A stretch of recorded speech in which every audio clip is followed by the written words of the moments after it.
Everybody, and welcome to the channel where we do two channels at once. That's right. If you don't Yeah. know, we both stream at the same time to both of our channels. So No, you can pick your side by following Mad Hatter because that's who you prefer. That's fine. I'm not hurt by it. Good morning. Wow. Right out the gate, John. Out the gate. Right out the gate. Right out the gate. Let's just talk about the truth here. We're supposed to have guilting the good people.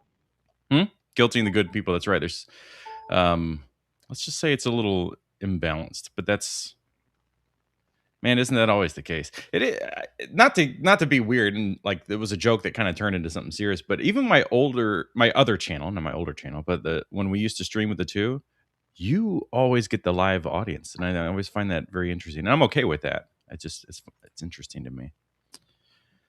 Mr. PP is here. All right. Well, if you haven't seen the thumbnail, you know who our guest is. Well, if you haven't seen the thumbnail, you know who our guest is. John, that made you know what's happening, John? I'm shutting down mentally. Yeah. No, what's happening is like you're like, and maybe Peter saw what I saw. I think your mouth is ready to talk before like your brain was like talking. You know what I mean? Like you just like it didn't catch up yet. Like not all the words didn't really like gel. Jesus Christ, Peter! He's gonna crush all of those. God, what is he doing? That's the big thing we didn't talk about. Is Peter's gonna crush 99 PBRs first thing this morning? That's the stream. You know, for every 10 he drinks, you got a super chat for another 10. Yeah, that's the thing. He has to drink a PBR every morning now. That's contractual obligations. Peter, I don't think we can hear. I don't think we can hear you, buddy. Nope. This is the proper way to have Peter on, though. I saw how he attacked Jay on GDL as soon as he joined the live stream, and then he just started ripping his friends apart. Video Power Gaming with the $5. Also, it sounds like Jonathan isn't okay with Hatter getting the live audience. Oh, you hear me now? We can. Yeah. Okay. Sorry, I just had to move that out of the way. It was just big 99 packing. What's 99 packing? Yeah, that's what they call it these days. That was the second super chat. He did another. He did another one. You ready for this Attack Peter push-up contest this morning? Oh, we already did it. We did it right before in the green room. You missed it. It was for the Patreons only. Right. Yes, that's right. Sorry. And since I use Ko-fi, it was early, by the way. You guys always do this so early? I thought you were a friend. It's 9 a.m. where you are. It's real early for I mean, you guys. Whenever John complains about it being early, I'm like, it's 6 a.m. for me. And oh God, please. Yeah, don't worry about this being an audio. We'll have to mute you again. I'm going to hit my cereal. Nothing like you're eating. What? First of all, what is that? And where's the milk? If this is your workroom. Oh my God, this is so. We got to talk about this, Peter. Yeah, you're gonna eat on a thing that people have to hear your mouth.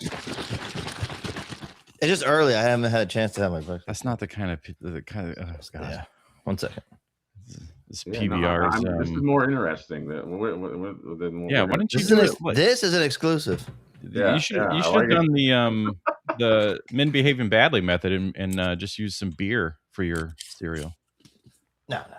Just a little I'm regular. surprised that I get a few extra antioxidants, a few blueberries in here. Oh my gosh. You do fruit in the cereal? You eat cereal like a fucking healthy guy. First of all, what is that cereal? Well, he's eating cereal, so he's not eating like a healthy guy. Yeah, first of all, he's got some healthy. He's pretending that he's healthy by putting blueberries and these are actually milk duds. Milk duds. Okay, now I believe you. These are this is a cinnamon toast crunch, but for adults. It's called Cascadian Farms Cinnamon Crunch cereal. Well, see, they recommended raspberries, and you screwed up already. I never go with the fucking man, bro. Tells me to do. Are you kidding me? I'm Attack Peter. Well, you can't just go with the man flow, told you to buy this adult cereal for probably $8, and you were like, okay. Hey, that's the price of health, dude. Look at that. You're talking to a fucking trendsetter. He's not gonna exactly. Dude, whatever you're doing, I did 10 years ago. Okay, and what I'm doing now, you'll be doing in 10 years. Trust me. Exactly. Yeah. Yeah, Peter, you don't strike me as like I'm a cereal guy. And I like very bad for you cereals. I feel like you're the type like you wouldn't be caught dead eating like Lucky Charms. Is that right? I need to outlive Todd McFarlane, dude. Good luck with that. You know what I mean? I know he's like a freaking Todd McFarlane's a Cyberdyne vampire. android. I know. He's a Highlander. Todd McFarlane was creating things in the medieval times. Oh, oh my God! A you. person jumped into your Thank camera. you. Hello. Thank you so much. Hi, Miss Peter. They said hello, my love, but you don't have time for them. Just walks away. We have time for them. Fuck these guys. Look at him. He's like, I'm gonna also drink from the side that has the ears. What a fucking weirdo, Peter. Why did we invite you? Oh, we got some more super chats, Peter. You're bringing in a lot of money for. Go ahead. So. Go ahead. Let's hear them. Just no. By the way, I'm donating. I donate all these super chats to you guys, man. Oh my God, I hate mouth noises, and here we go. Mm-hmm. I love the mouth noises. It's real America, dude. Relax. Jesus Christ. No politics, remember? Real. That's actually we're gonna talk politics in a second. Casper Corner super chat $5. Thank you, buddy. Drink with the What's drink. going on? And then we got a $9.99 again from VPG.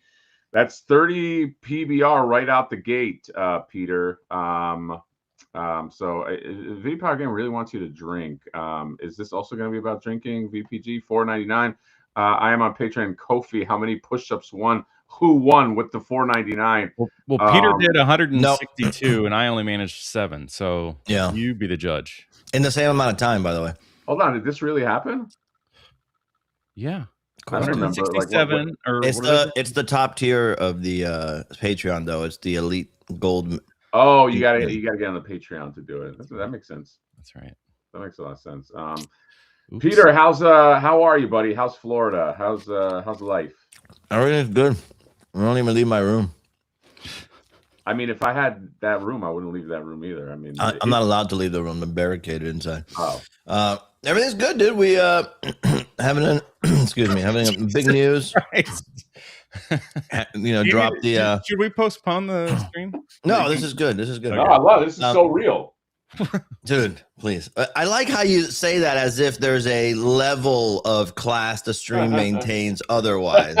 Well, just because you put a purple streamer light behind you doesn't mean you're freaking one of these, Oh, come down to the real world with Near and I with our grimy ass setups. Whoa. This is interesting, though, for someone that really attacks Near for his quality. No, yours is better by far. In fact, it's an embarrassment that he hasn't caught up to you. It's a little much for the eyes. When I'm watching the stream, I go, damn, his stuff looks nice over there. Near, just do some. Yeah, we gotta. The stream only happens at 1080p, but our windows are like 720p because I'm trying to like help condense his pixels. But yeah. I also like. Do you see what happened there? Like John, learn to he pivots, take an attack. Okay? Learn to roll. Like Peter attacks you, and then you have to get kind of like a little weird, so you have to like self-deprecate and go to the balance it out. I mean, just learn to be like, yeah, you got me, Peter, and then we no. But you see how I came out ahead in that? No, but like you're trying to like win instead of like you know. No, I just want other like, people to feel bad. Oh, I'm gonna win. I just want other people to feel bad. That's all. I'm not trying to win. Just keep it even. Shit on all of us. Hey, you want to be jealous real quick? Okay. I mean, I'm always jealous, but yeah, what's new? Go ahead. Super chat. You're jealous of this. Oh my God, you know that I love that thing. Where'd you get it? A buddy of mine lives in Japan, and send me one for me and one for Hector. It's probably like Hideo Kojima's your buddy or something. No, we don't talk anymore. You would put him through some complex thing to try to get the figure, and it would just be like, oh God, why are we friends? I did feel bad asking, and I never do that. But this was one of those things where it's like they made it so difficult to get this, and I fucking hate that side of collecting. I really do. I don't like the thing where you feel like you have to jump through 50 hoops, and then you have to make sure you were already a member 3 months ago before you knew it. Yeah. You know what I'm saying? Like most 99.9% of the time, I'm letting all that shit go. I don't care what it is. When I was 19 years old. I went to Comic-Con San Diego for the first time, and I got in line for I think it was that show, the Keldor, the Four Horsemen Keldor exclusive. Oh yeah. And it was awesome. It was that, by the way, and it was also the Neil Adams colored Batman, the blue and gray Batman that they had dropped. I don't know if you guys remember, Mattel had DC back then and was doing Four Horsemen Batman figures, which is so awesome. I wish that would happen now. Mattel gets DC and hires the Four Horsemen to do it. That'd be so great. Or in a studio that becomes the Four Horsemen, like, sure, something awesome. Yeah, and a new team. Yeah, and so, but I had to wait in line to get a ticket, and then they had like this board or something that you would walk by the rest of the day to see if your ticket number was on the board, and to get back in line to buy your figure. And I'm like, God the fuck. And I'll be honest with you, before I worked at Mondo, that was kind of one of the things I fucking hated about Mondo, which was all this like exclusive, like drop in 2 seconds sellout and all that. Oh yeah. And I benefited from that as an artist. Like I dropped 3 posters in 2020 and they sold out in 2 seconds. But it's not a way to grow a community or a collectorate around something that you do. To me, it's a way to like program people's brains to feel like missing out on the thing it makes them a loser, or it makes them have to be ravenous for the next one, or you better get your priorities straight next time we fucking drop a poster, bitch. You know what I mean? Yeah, you've been talking about this. You were on GDL Sunday talking about this, and I appreciate you being as vocal as you have been about this side of collecting, especially from a Mondo person. It's just because missing out like that, a lot of stuff can happen. You can also just learn to hate the company, despise the company. And then when you go, like, someone will post a thing and then it would just be all the comments of the people that are pissed about it. So why have that when there can be enough for everybody to enjoy the thing? And, this whole last year has made it really hard for a lot of people to be able to participate in the community of collecting. There's like this back and forth that happens. And in reality, it's like, it's two-sided. On one hand, whatever figure company probably has to do, first of all, you're competing with the glut of other stuff. Like we're in a time now where my mom has a toy company, you know what I mean? And she was inspired by Flipboard, by the way. And so everybody's got an offering, and it's really good stuff. And so you have to compete with good stuff. And that's good, because that means that people have to bring their A game and step it up and always be in competition. Like that breeds excellence, in my opinion. But there's also people who are unfit for the competition. Yeah. And therefore it turns into just cheap ploys, FOMO, like extreme, like FOMO slop. You know what I mean? There is such a thing as limited edition stuff, and sometimes it's limited because of the fact that there are rules set in place by business deals that are made. You can't control them, or like the nature of something being handmade, like my handmade prints. I can't print them all freaking day. My neck is gonna freaking break again. And so there's limited editions sometimes for a natural reason, but sometimes I just think it's lazy marketing. Non-creative people coming up with ways to get the audience excited. And to me, exciting the audience is something that a company should do as a service for the fans who are spending their hard-earned money on product. Like, it's not just, here's the thing, buy it, see you later. Yeah. It's like an experience is nice. There's a reason why going into the Apple store, for example, kind of makes you feel like, I want to buy a fucking 18th iPhone there's a reason why that works, because you feel good, you're in a place, and part of what you're paying for, whether you like to think about this or not, is the experience, and that gives you an advantage, or sets you apart from your competition, if you can make it so that from the second I think about ordering something to the second it arrives in my house, that whole path was good and pleasant and enjoyable. And that's what you do, what you should be doing if you're providing something, or if you're soliciting people's money. But The other option is just say there's only 50 made and allow bots to flood your site and say, oh, sorry, you missed out. But next time we drop a timed edition of, posters or whatever, like, you better get in there, because then you'll be your only chance. And you're lucky we did a timed edition. You're welcome. You're lucky. I hate that shit. I hate it. But you can use the same tools in a good way and recognize that sometimes those parameters are out of your control, but still there should be it should be 75-25 pro consumer, at least, if not 100%, Yeah, I mean, I always, it's definitely a reality, like for things like, let's say, convention exclusives, you're not set up typically to make tons of them. Okay, so at some point there is a sweet spot between how many you're going to make versus the venue or whatever. And that does play into. There's also space. You can't bring a ton, and there's no storage. And you can't bring. If you guys have ever been to a Comic-Con, people are watching, or never been. They give you these booths, especially if you're, let's say, a smaller artist or whatever. You can't just like haul all of this stuff over there, and so that's part of it. And traditionally, a convention exclusive, you have to sort of metric.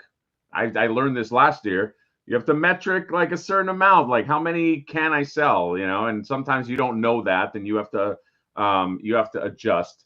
But I remember having real problems with the old Mondo. I would do these live stream purchase videos for posters, and I would rant like a no way, dude. Freak, dude. And I would, like, because it'd sell out and say, like, I remember I was trying to get I think it was the Two-Face poster, the one that, I don't know if you worked on that, but the one that was like you flip it and it's like, no, that was before me, but I know what you're talking about. Yeah, and it's like just sold out in seconds, and you make 50, and in my head I'm like, I think it was like 50 or 100. It's like you have to make 50 of them, and so if you are just relying on FOMO as a practice, I think at some point you just run out of steam. And look, obviously you need an audience too. People need to want your shit.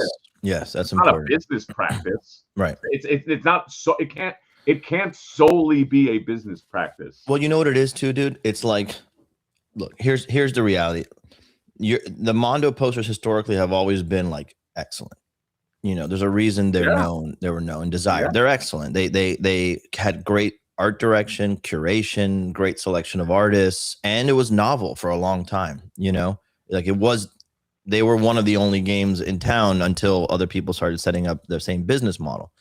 And it's fine art, right? In a sense, like you're having handmade, tailor-made art in a lot of cases that you're not going to be able to get at Five Below or Walmart or whatever it is. So there's that side of it too. And I also think that the business probably mutated. And if I had to guess, I don't know this for a fact. If I had to guess, the business probably mutated. Like you create a Frankenstein's monster by accident, right? Like you don't realize what you're doing. It kind of started off as like a fun thing and turns into this thing where exclusivity and FOMO is the most important driving factor, because it kind of acknowledges there's a large pool of people who want the thing, and you're only opening the door a crack every single time. Right. And you're hoping that it's a different set of people who are able to get in, so everybody feels like a winner once in a while. But what ends up happening by accident, and this is what John and I were talking about the other day, and I was talking about in GDL, is like, I think you accidentally create an environment. And I've noticed this because when the first time we had the layoffs at Mondo, right when I joined the first time, I started to like look at the community and just see what was happening. Like, just holy shit, And I think what happened, it was a very emotional response, because that cycle of there's a drop, it's very limited, you get it or you don't. But the next step for a lot of people is go into the groups, so whether it's Facebook or Reddit or whatever it is, and basically like, did you get one? I got one. +1, bro. We got it. You got it? Oh, good, bro. You got it? I got it. I got it. And then what happens if you're not that guy? You're like, I couldn't get it, bro. My cart. I had it in my cart, and then it was gone, and then or whatever. Or I was there 2 minutes later, and it's already so like now there's like a haves and have-nots thing forming, right? And then at least being a have-not could provide you with some ammunition in the community to complain. Yeah. And that was your ticket into the socializing. But ultimately, the product and whether you got it or not became your ticket into a social circle. And so over time, when those things fall apart or go away or whatever it is, you know, when the original creative directors left or got laid off from Mondo, it represented the end of an era for a lot of people and the end of an opportunity for them to have their social circle. It still exists, but it wasn't what it was in their mind. And so I started to look at that across all of collecting, and that I lament that that's a big driver in what we do, because I don't think that's sustainable, or at least it's not sustainable for the same people. What are you saying? Social currency? Yeah, like the fact that like the thing can represent a ticket to enter a social circle, right? For, you know what I mean? Like, so you have like an elite group of people essentially that you have. That's what, if you're talking, if you're Mondo online fans all the time, right? You have Mondo fans, but then you have the fans that were always able to get the products, and then maybe you got it one time, and now you're technically part of that group because you got the limited thing that sold out in 2 minutes. The people that don't get that stuff just ultimately end up, like I said, getting frustrated or angry with the company, but also when they see that thing, people sharing that thing, it's like this, man. It can represent that. Hate the thing. Yeah, it can. I don't get like that. I'm okay with like I kind of like make fun of myself if I miss something I really want, or it'll give me a quest to find something. But I do sense that a lot of people, like sometimes the hobby or the collecting it can replace your personality. What it would be your personality. Like, if you have a group of friends, the only thing you talk about is probably not the figure you bought or your poster you bought. There are other things. Right. But in these groups, that's primarily what you talk about. And if you spend a lot of your time online and that's primarily what you talk about, and you don't get one, it's like you're out for the week or whatever it is. And I'm not saying this applies to everybody, but I'm saying that I've seen it apply to a lot of people online. Yeah. And it bums me out because I don't ever want what we do, to be a source of like true emotional agony for anyone. I'd rather it be like dang it. Like, you know, like you lose the game of darts at the bar, you know, you're not going to go home and kick your dog over it. Right. Like you're going to, you know, you're just going to be like, okay. You got me. But you don't think that most people look at it that way? And again, I think most people are kind of like have a healthy mindset about it. Well, we can go. I mean, I'm not part of many groups, but you could literally just go into the Party Wagon group and see that kind of stuff happen. It's not that most people are or whatever, or is it a bigger percentage of people that collect versus other people? I don't think so, because everybody collects something. It's always been my thing, magazines or whatever. But you can go into those things and like read the chat and people be pissed off about. I mean, sometimes it's just they had a bad experience 6 years ago with a NECA figure breaking when the quality was totally different. And they still say that everything NECA's junk. It's like, well, what are you doing here? You've been saying this for 6 years that you hate their stuff, and it's just full of anger. You know, it's like someone's clearly feeling hurt. Yeah, the bad experience can lead to this hurt that like then they just kind of go on. And I'm just, all I'm saying is I'm hoping that that's not the crux of what drives people, or at least some people, long term. Because then it doesn't feel like a good thing. It feels like like you're a drug dealer, honestly. Right. And then I'd put in the same category as like gatekeeping things, because that's kind of what it is, a different form of it. But it made me think of like when Flip War happened, and I made that video. And the first thing I say is like, if you're not in the toy industry, don't make toys. It's like, well, fuck you. It's like you're trying to remove that joy from. Yeah. The review of his figure, the first thing and the title is, if you're not in the toy industry, don't make toys. Were you guys already friends back then? We were. This was me making fun of another creator. Oh, I understand. Got it. Another creator who made his own company said, well, it's Bobby Ballard. I'm not going to fucking. Oh, okay. I don't need to subtweet this. I think this is So he straight up said that, and it always pissed me off the way he treated. Oh, I understand. I So understand. Shartimus was trying to make his stuff, and he was basically attacking about all that stuff. But it's like you can't be in the industry if you don't get into the industry, you know? Oh yeah, that's And just that's kind of the nonsense. same thing. It's like, well, you can't find joy and make your figure that brings, let's face it, There are hundreds some of people who thou- are in the industry and shouldn't make toys. in my opinion. right. But like Yeah. Flipboard has created so much joy for so many people, not only because of the figure, but it's because great. of the lore, the jokes, the comics. And then on top of that, the amount of people we have seen like make animated shorts, do original artwork, Yeah. do custom 3D Oh, printed dude. things. Like it is unreal the That's amount of other service, in my people. opinion. Yeah, Yeah. I really think, and I told you before, but I really think Flipboard is awesome representation of how this whole thing evolves. You know, like the reality. Let's be realistic. You know, 3D printing is going to get better. You know, digital file sharing is going to get better. Yeah. You know, like AI is real. Like people are going to use it. They don't care, you know, that it puts people out. They're going to use it.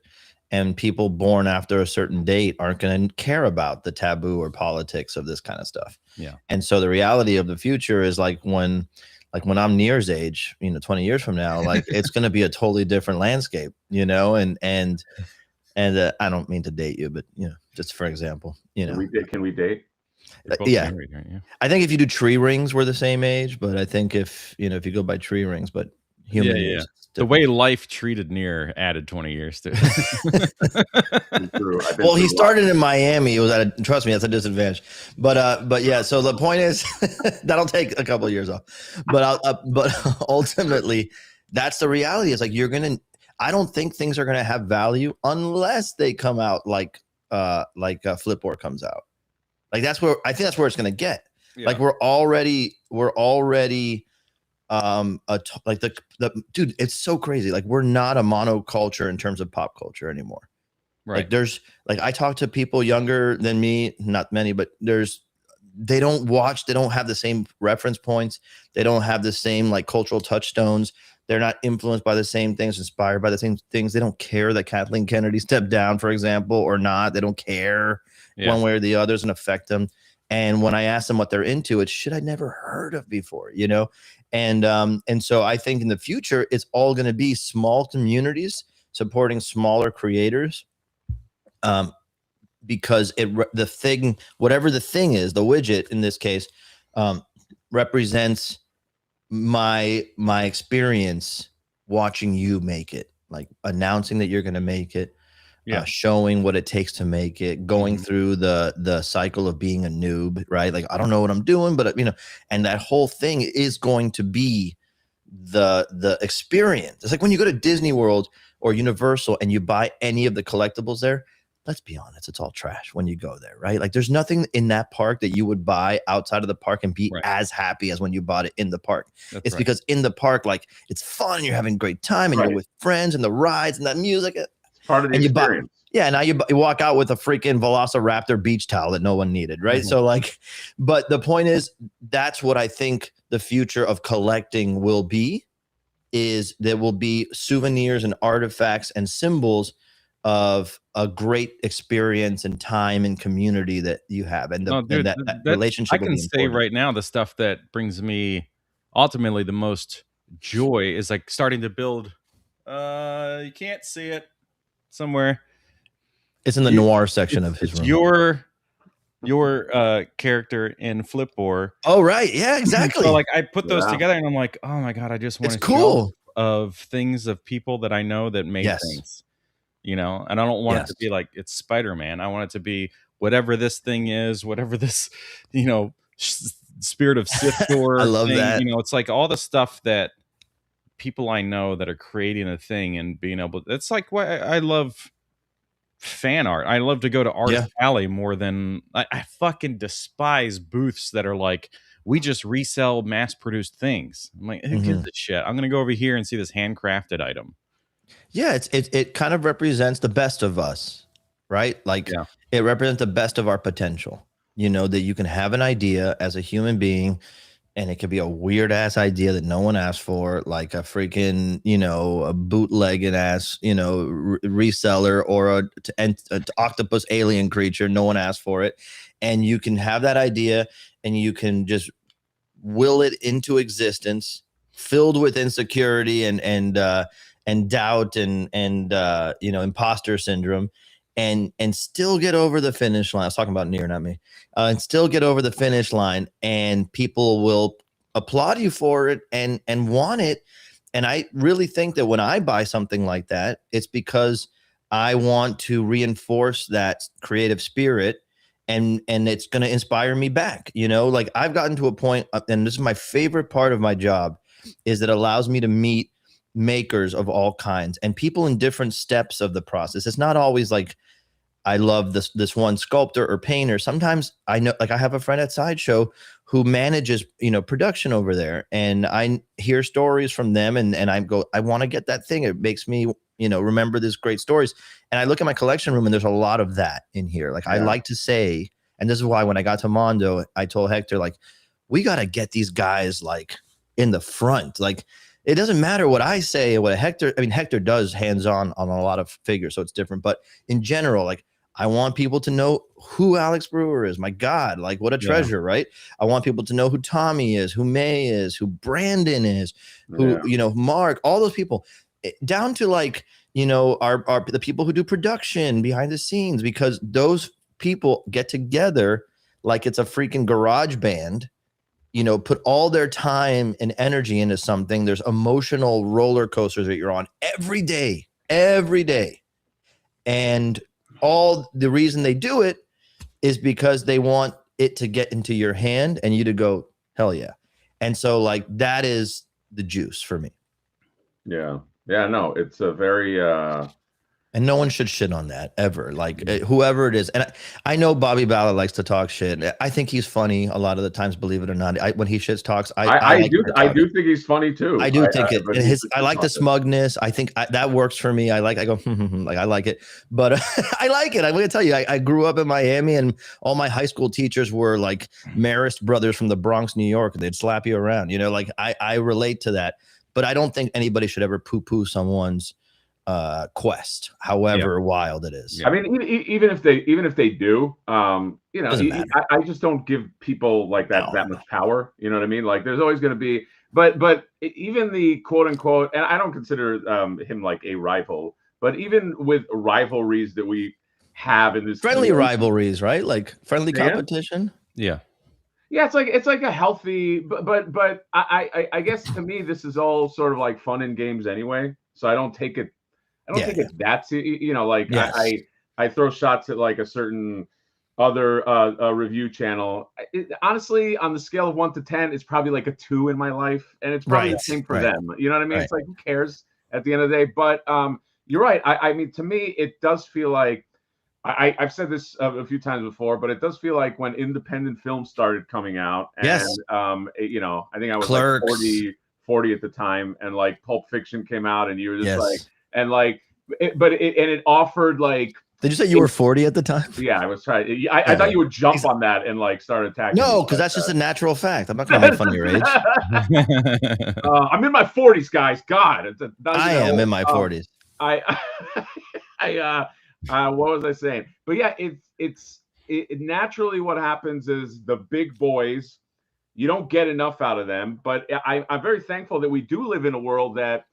If you do have an idea and you do have some artistry, even if you don't, if you have an idea, get another person that has artistry, you can make something. You can make where before, you know, it was like films, like you couldn't make a film like in, let's say in like the 80s, right? In the 80s, 70s, it's very difficult. You would have to buy film stock. It was like, you know, and you still have to do it in the 90s, but they opened up an avenue, and they were like, you know, if you're independent minded, if you really do like a Peter Jackson and like really for a year create a film, you know what I mean?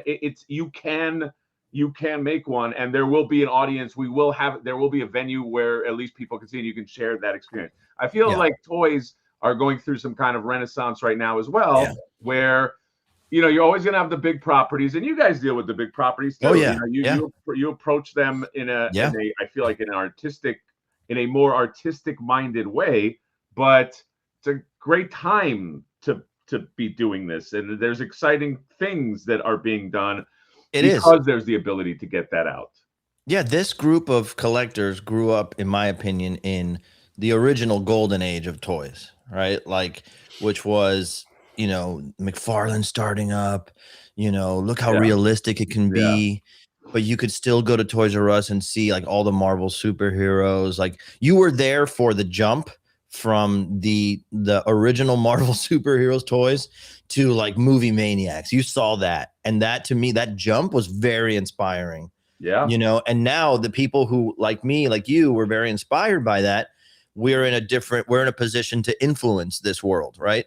And so I think that's just a lot of people who are super excited are going to bring it up and I think usher it into whatever it's going to be next. It's whatever's going to be next. Because I don't know if the goal is for all of us to end up with our own personal toy federation store. You know, like I think at some point there's something else that's going to happen. I don't know what it is, but I do have faith that if you have an idea, you follow it through, whether it's the path you're on, Near and John, you guys, or if it's the path I'm on, you have a moral obligation, not a financial obligation, a moral obligation. I always say this, to be as successful as you can, not modestly successful, not like, hey, I paid for the expenses and a little bit to go on vacation with my wife. No, as successful as you can, like make Todd McFarlane sweat, you know? And I say that lovingly. I love Todd McFarlane. Yeah. Because the more successful you are, the more opportunity you can offer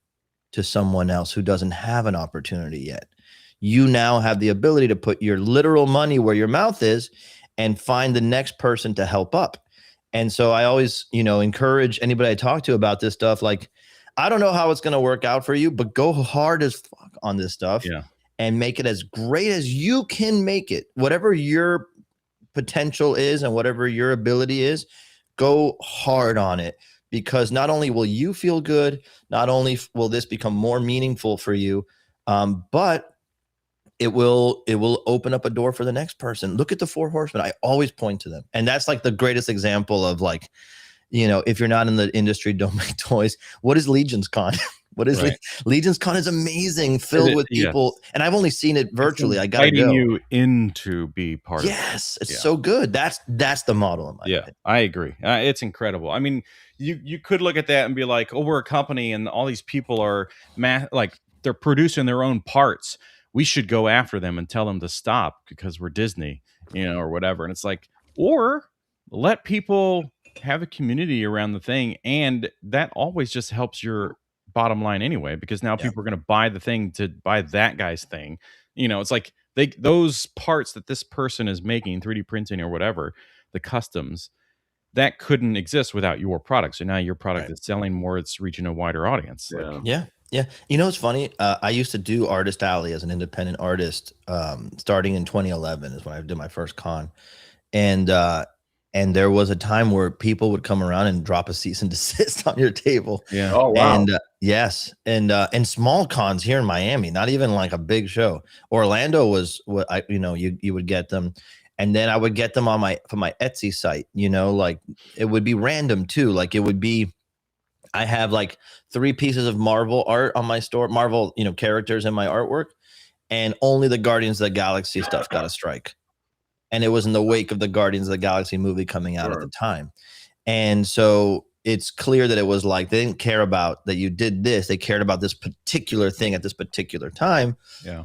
Now that I speak to some of these studio folks behind the scenes, I've asked them about that. Like, hey, what do you actually think about this now? Like, what do you, like, what's the, and more often than not, they'll respond with something like, we don't have the desire to go after it anymore, because we realize exactly what you said, Near, that it's like, this is keeping the story going, keeping the hype going between our releases, between our campaigns, you know, whatever it is. Like, where would Star Wars be as a brand if not for the fans in between the originals and the prequels, between the prequels and the sequels, right? Like, it's all fans.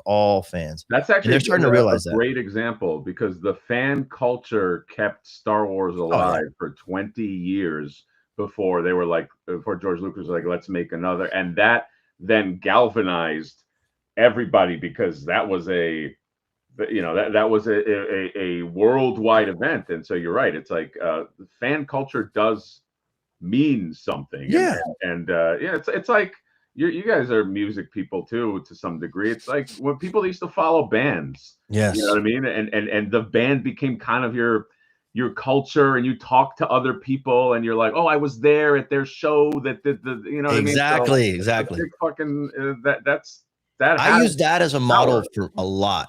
Like that is the only thing I knew growing up is bands and being in indie bands and like following bands. I used to do street team promotions when I was like 15 years old. Sure. For like whatever they would send me. It was like Jamiroquai, Cottonmouth Kings, random shit like that. But you would learn so much. You would go and you'd put up flyers, hand out CDs, talk to bar owners, and you'd realize how much leverage the audience had. That the record labels were like, here, pass this out to everybody and let them, you know, proliferate it. And that mentality is what Hector and I have taken into this Mondo era of Mondo, because we both have that experience growing up. But it's what we know. You know, you build a grassroots following, you talk directly to the people who care about this stuff 24/7 and make sure you're in sync with them, that you're resonating with them, that you're doing right by them. When you have that figured out, then you have a foundation upon which you can build, because those people will be happy and they'll talk about this and they'll share and they'll communicate. But you have to make the hardcore audience truly happy. And that's why I keep saying, think of it with a service mentality. You're not here. And this was a problem with a lot of companies around, you know, and you could probably imagine some when I say this. We're not here to go, look how cool my knowledge of this IP is. Like, look how much of a hardcore fan. Look what's in wave one. Did we go with the regular expected stuff? No.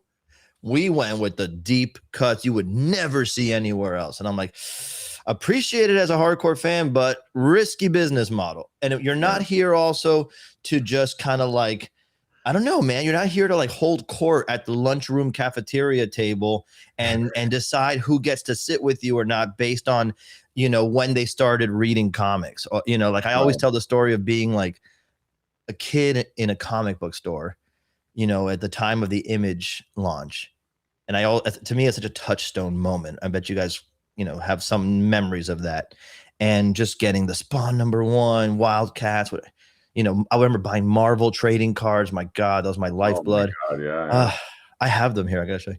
And at one point, I was grabbed like some like Punisher War Journal or something off the rack, and I'm looking at it, and the comic book store clerk, literally out of Central Casting, literally the guy from The Simpsons, goes, "You're reading that?"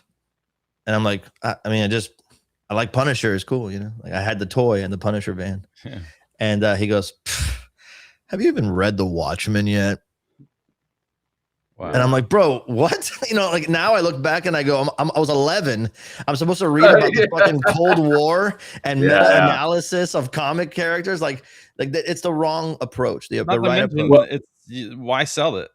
Yeah, just like why have it on your rack? Never want that energy, man. Well, yeah, I mean, there are people that their social currency is elitism.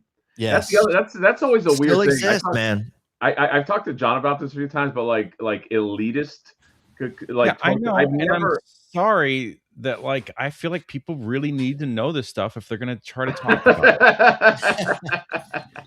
You fucking elitist. Look what I have handy, by the way.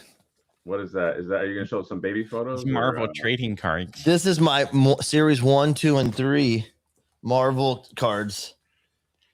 Oh yeah, dude, I have all those. I have all those somewhere in my garage. Yes. This is the original binder that I had with my baseball hologram stickers on it, the Orioles and the Yankees. Oh, look at you. Look at both you guys. Nice. Now. My binder fell apart, so I just have the pages now, which don't stay in.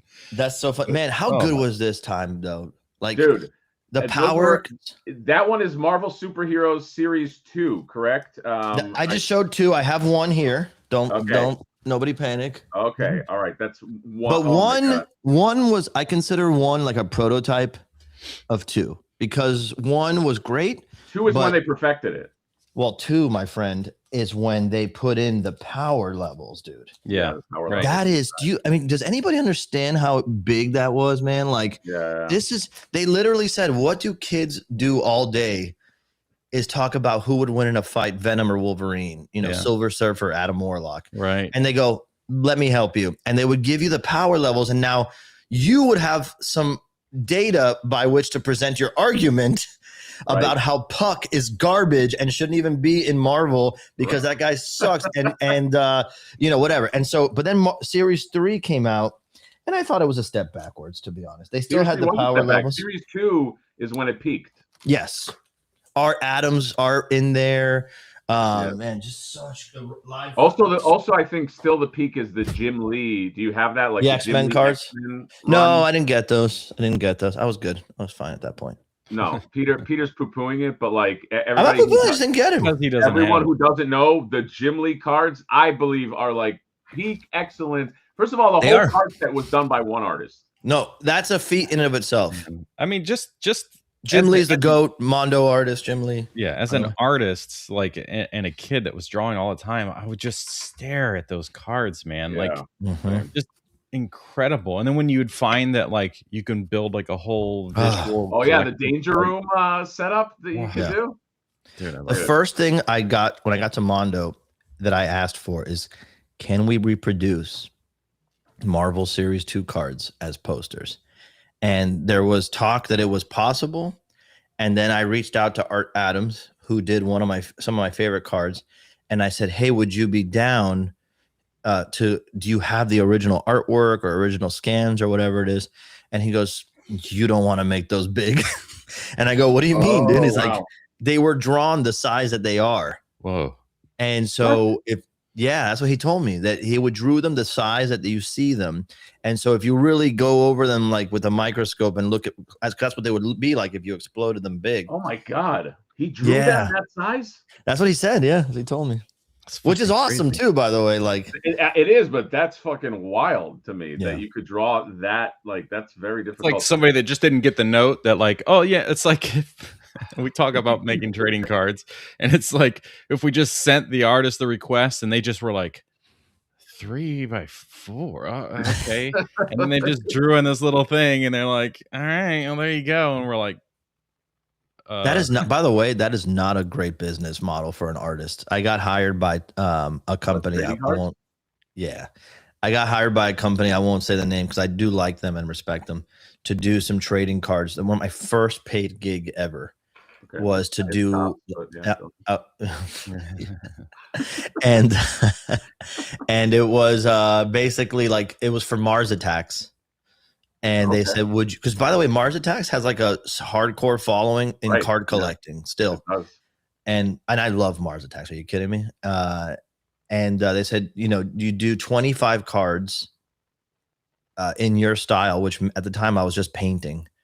And they're like, so 25 painted cards. Oh my God. And we'll pay you $75 for the job. Jesus Christ. And they go, for the whole job. And they go, but we'll also send you 3 blanks.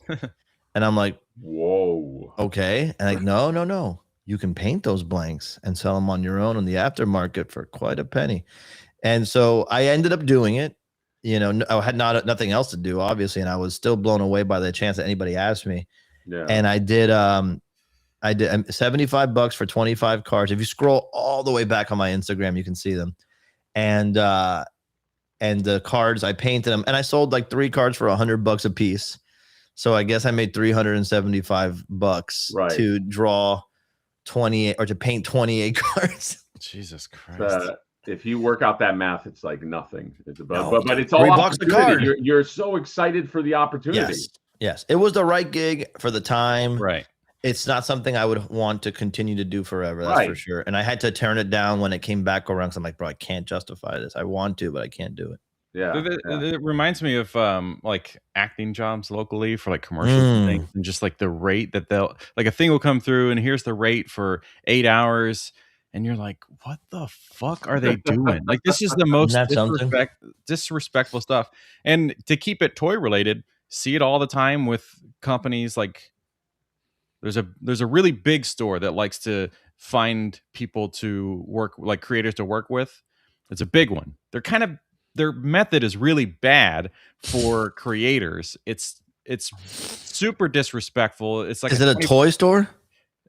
Yeah. It is. Yeah. I don't know how you put that together because I was being very vague about it. Anyway, Toy Story this big store that's really bad. It's big though. It's big. It's a toy store. But they sent out, it's like a 25-page PDF. The requirements for the creator are absolutely absurd, and what you get back is fucking garbage. Like it's just the most disrespectful stuff. And like it's so many times, if I start thinking about it again, like right now, I get heated, and I'm like, I need to make a whole video about this and like break it down and just fucking rip into them. There is a benefit to stuff like that. It's just you gotta find the gig that's at your level so that you don't feel slighted, right? You know? But that's the thing, that whoever that store is I'm talking about, their rules don't allow for like a small creator that's trying to like, okay, I just want to get started with the company. It doesn't give them a chance, really. Like the artists got to turn it down. You have to get X number of views and stuff and sales every month in order to continue this relationship. And it's like, well, but they have like 2,000 followers. Why would you even? There must be a group of folks that make it work, but over time, it'd be great for people to just try to resist those kind of things. I spoke to somebody who was developing their own figure line and had an offer from a big store, a different big store, but a big one nonetheless. And there was chatter about, hey, we'll help you get this developed, but we want part ownership of it. Right. And I have learned a few lessons about, sharing ownership of your characters. And I recommend not doing it unless there's just no other recourse and you're down on your luck and you can crank another one out fast, because that's all you have nowadays is what you create, your ideas. So yeah, it's unfortunate they try to take advantage potentially of people who need it, Yeah. Well, on this channel, the Reeboks channel, I did make a video that it skirted around that, and it was more about like, here are stores that I would recommend, and depending on your like level, you can still work with like AliExpress or whatever and get affiliate links and still make money back for your work versus kind of just being treated like it's just this like the idea, especially it still happens to me. Like I'll get emails from somebody maybe in this industry or maybe just wanting to do like just bullshit stuff. It's like, we'd love to send you this thing, and in return you do an honest review. And it's like, everybody that reviews a figure or takes a photo of one is doing an advertisement, whether they think they are or not. It's at the end of the day an advert for that company and that brand, that toy or whatever. So that's thousands of dollars potentially for some people, hundreds to thousands of dollars worth of ads, marketing, that they're just like, we'll just give you the thing for free. Isn't that exciting? Yeah, that's a tough one too, man, because in a way you're like some companies aren't set up to track it. Some companies aren't able to extract the value or realize it, but I think it's good to once you get to a point where it's all leverage, right? Like it's all leverage in negotiations. Like, you can say, hey, there was a time when I needed to swallow this, but I do not need to anymore. So you have to catch people at a certain time in life. Just don't catch me outside. How about that? I just that was a reference. Thinking about the $75 for 28 things. It's like, okay, it gave you an opportunity, and then you could use that as like a portfolio or whatever. But I guess at the end of the day, my point is like, I don't like that a company will so freely take advantage of somebody's position. Yeah, there's like, I don't know the numbers or the financials of a company like that. I would assume that they were running slim margins, but anyway. More importantly, how about that Beavis and Butthead set? Before we do Beavis and Butthead, Peter, right, I do want to talk for 30 minutes about a gig I did. Let's just go through super chats real quick, okay? Because we got people that paid real money. And on which channel? Both. I don't know. Oh, good. Believe it or no not, idea. I got something. This is what I got paid actually for my first comic gig that I ever did. $1.99 super chat right here. Peter Piper picked up peck of pickled peppers. That's you, Peter. Let's go through VPG with the $4.99. Y'all have been talking about moving into food review, cereal review this morning with Attack Peter. I'm just here to give him some encouragement, man. Yeah, I want to be one of those guys that in their car, they're super original, you know. And just eating the whole pizza on the dashboard. Yeah, the whole pizza. Oh, there's that one. You know. There's two guys. There's two guys that I like. One of them I remember the name, Cougine. Do you watch Cougine? Cougine. He's like the nerdy looking guy, big glasses, big nose, like bowl haircut, and he talks like a New York guy, like this, like no. Oh, dude! And all he does is like he rates everything out of Maroons. He's like 5 out of 5 Maroons. he looks like Luigi, like the Mario brother, Luigi Mario. Like he's like. Oh, wait, spell his name. Just type it in right now. Meals by Coug, C-U-G, like Cougine. Oh, I have seen this guy. Oh, dude, that's a revelation. He looks like Adam Driver's like cousin or something. Like Brundle-flied incorrectly. Yeah, like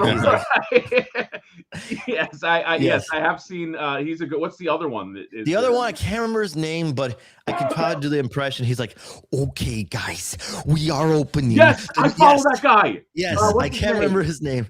Oh my god, and he's so like wholesome. He's very wholesome. I like him a lot. He's very wholesome, and he's very. There's no sarcasm in him. He's just like, yeah, I know the other guy. I'm horrible with the names. Yeah, I like him, and sometimes I had a dream one time where I was like, I stumbled in on a review he was doing somewhere on the street, and it was right before he went live or to record, I should say. Okay. And he was just talking like this and all that, and he goes, "All right, go ahead and hit record." I was like, "Okay, guys," and I'm like, "No."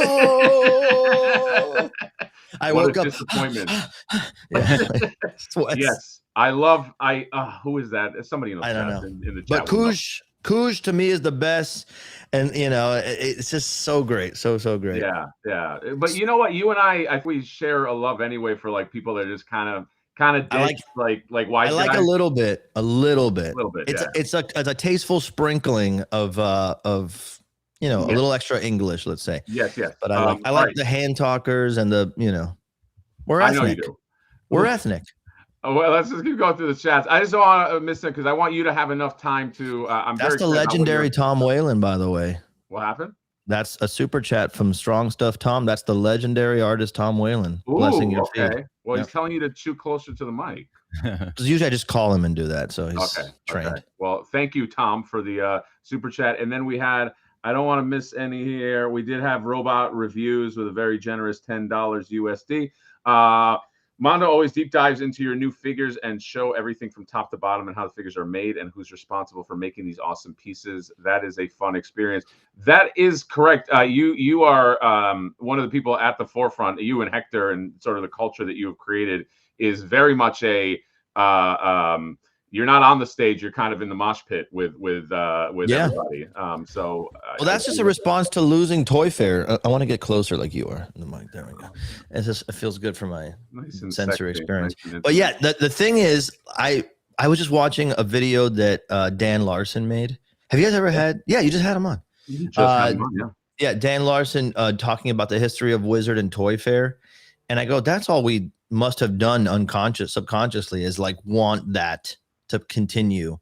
And I don't buy magazines anymore, frankly. I don't want a paper thing sitting around and then I feel bad I throw it away. Sorry, Blake. But I don't mean that in a don't buy it. I don't do it. Yeah. The information is very valuable though. And so is a reporting and all that, but I just wanted to have a version of that where we could talk about the thing deeply. Because if you're like me, and I know you guys, that's important. That's interesting. It's entertaining. Yeah, absolutely. And let's just keep going here. We do have 10 gifted memberships from Toka That Razor. Thank you, buddy. Keeping the flame alive. I don't have time to go through all the 10, but congratulations, 10 people. We do have another. Who do you think is a better duo, Toka and Razor, Bebop and Rocksteady? Bebop and Rocksteady. Come on. Okay. Peter. You want to? Hey. Do we end the stream right now, or what? No, it's just I just wanted to do a calibration to see if we're all on the same page. I don't remember Toka and Razar dressing up like baby As babies. and Yeah, grandma. exactly. Well, give them another movie, they probably would have. Yeah, it's also a different vibe. Those guys It are is. like you really want to wreck shit, you bring those. But Bebop and Rocksteady, I mean, they're They being can wreck fun. stuff. But they were in the animation, and didn't Yeah. they? Didn't Razor have like some very almost like this? Did he have like a distinguished voice, or just like he talked? He talked. Yes, he It's talked. weird. Yeah. You know what's funny? I always wonder if we're ever gonna one day open Instagram, and like, you know, that famous video that goes around of the Green Goblin mask that almost was for the first Spider-Man movie. Right. I keep hoping that one day we open to see the Rocksteady and Bebop that almost was. It's just never gonna happen. No, it'll Oh, be my AI, God. and we won't know the difference. Yeah. Oh, damn. I mean, there have to be concepts, right? I always wonder what happened there. Yeah. I wonder if it was a thing where they've licensed the characters, because some companies will do, like, you could license a whole franchise, but you only have the actual rights for like the main 5 characters, let's say, and then everything else, you know, you have to pay a little extra. You know, there might be movie franchises out there where you're like, they got the main, why don't they put the other guy? They never put the main, you know, and it's usually that, like, they paid for the rights for X, Y, and Z, but not A, B, and C. Yeah, we don't have the rights for that. I could see that happening. Another robot review super chat, $10. No other toy company are as transparent as you guys are, and as a toy collector, I really appreciate that. Yes, your products aren't cheap, but they are worth every penny. Your Mondo Toy Talk, say it all. There you go. Robot reviews. Thank you so with much. the love. He is right. That is one of the things I do love about you guys is the transparency. And again, Oh, we're all adults. You're all adults, but you're also that's a specific culture that you do create. Yeah. There are people that like to keep everything close to the vest, and I understand that you do have to keep certain things. You know, I've asked you by text, just like, hey, give me a little slice, and you're like, I can't mention these things. Settle down, settle down. I send him a cat video, and then he just is good. He forgets. It totally redirects him. Like, what? Yeah, he sends me a video of Meals by Cug, and I'm okay. Raceland Zero right here with the super chat, 10 USD. I can see what Peter means. I grew up with certain video games influencing me, and with next gen, it's completely different games for them, or the cartoon industry being in a different place that it is now. 100%. And thank you for the super chat. And do we have any? We do have a few others here, and I promise we'll get to the meat and potatoes. $5. Although this has been, I will say, with you guys, this has been an interesting conversation just to discuss these things, because we don't. John and I like to goof around a lot here, and sometimes it's good to kind of like focus in on. I think this was an important conversation to have, is what I'm saying. Casper Corner with the $5. Money for Cottonmouth Kings fan. Drink more. Thank you, Casper. And then I think this is it. Chat, I apologize. I can't keep up with the chat and be in this conversation, so I'm sorry. We also have a shelf presence who, wow, thank you, buddy, gifted 5 memberships. So 5 lucky people. And then Casper again with a $5. NECA needs to make Bebop and Rocksteady wearing Toka and Razor costumes. That's funny. Ooh, I would like that. Me too. That's an interesting. I sent Trevor a screenshot that came from the original cartoon that is a character they haven't made, and I don't know. Should I say what it is? I think I should say. Why not? Yeah, it came up on. It came up. Yeah, because they're probably not gonna make it. I'm in a heavy metal Facebook group too, and somebody posted a picture of Dimebag Daryl from Pantera illustrated in the Turtles cartoon. Oh, like, wow. It's not official, but it's obvious. Mm-hmm. You could probably find it if you Google it. And I go and I send it to Trevor. I go, dude. And he goes, is that real? I go, I think it is. and I he's not going to tell me if they're going to make it or not, but as a fan of Pantera, I think he, and I think both of us are fans. Like, we just realized how freaking awesome that would be if you could that would be but animated in the 87 style, you're basically saying, and when you say cartoon, okay, yes, sorry, yeah. Just to clarify, okay, yeah. Great. Sometimes like my brain doesn't recognize that there were more turtle cartoons. No, I know. I'm just it's more for you know. And I like them. I just don't think of it. Yeah. That's crazy. Well, Peter, you have something to this. Well, you didn't. We don't even have. By the way, honestly, we don't have to talk about Mondo. It's enough. They get enough airtime. You know what I mean? Like I have. This is the Mondo squads I do have, and it is a video that I'm in the process of. I keep getting overwhelmed with everything else to make. He's so cute, right? Oh, I love it. It's like it's such a perfect representation of the entire team. Very much looking forward to Wave 2. But Beavis and Butthead, is it Vivian something that sculpted these? I believe so. It's on the site. I've been following on her Instagram for a bit, and she does a lot of 3D printed stuff of characters like this, and like Courage the Cowardly Dog, and you're just like, oh my god, these things are so perfect. Yeah, Vivian Koskia. Yeah, she's so good. And then amazing. She had reposted the stuff for Beavis and Butthead, and I was like, oh no shit, she's needed to be with you guys for a long time, but I believe it's not the first thing you guys have done together. No, we've worked with her on Daria as well, you know. And it's funny, I think Beavis and Butthead have proven to be one of the most difficult things to translate into 3D that we've ever worked on. And that's a high bar, because animation is always kind of like, okay, I guess they look like that from this angle, if you say so. Right. But when you actually try to pin something down, you know, if you sculpt, well, we did, you know, we had sculpts come in and they were perfect from certain angles. Right. And there were certain angles that are important that were like, what the hell is that? And Beavis and Butthead are two of the most difficult characters to control that, because you do have, like, if you picture Beavis and Butthead in your head right now, Butthead is looking forward at you and Beavis is like a slight 3/4. Yep. And so those are the two most important angles, in my opinion. Like those have to be prioritized. However, you do see Beavis and Butthead from the side a lot. Butthead has an impossible hairline that doesn't make sense from multiple angles. Right. Beavis's smile goes way further in, you know, out in from the front than from the side.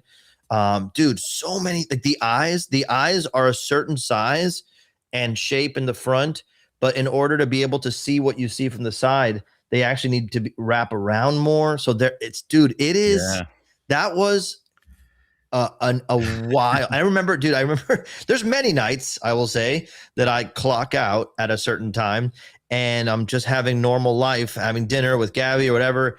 And then, you know, Hector will say, dude, check this out. We got to look at this. And I go, and it's, you know, we're doing FaceTime on my kitchen counter.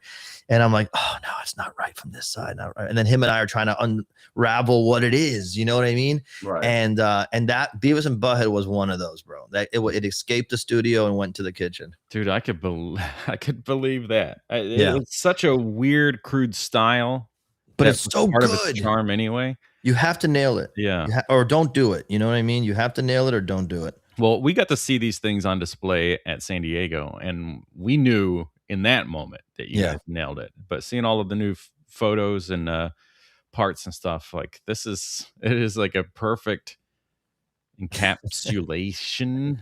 I can't say the word. Capillaries.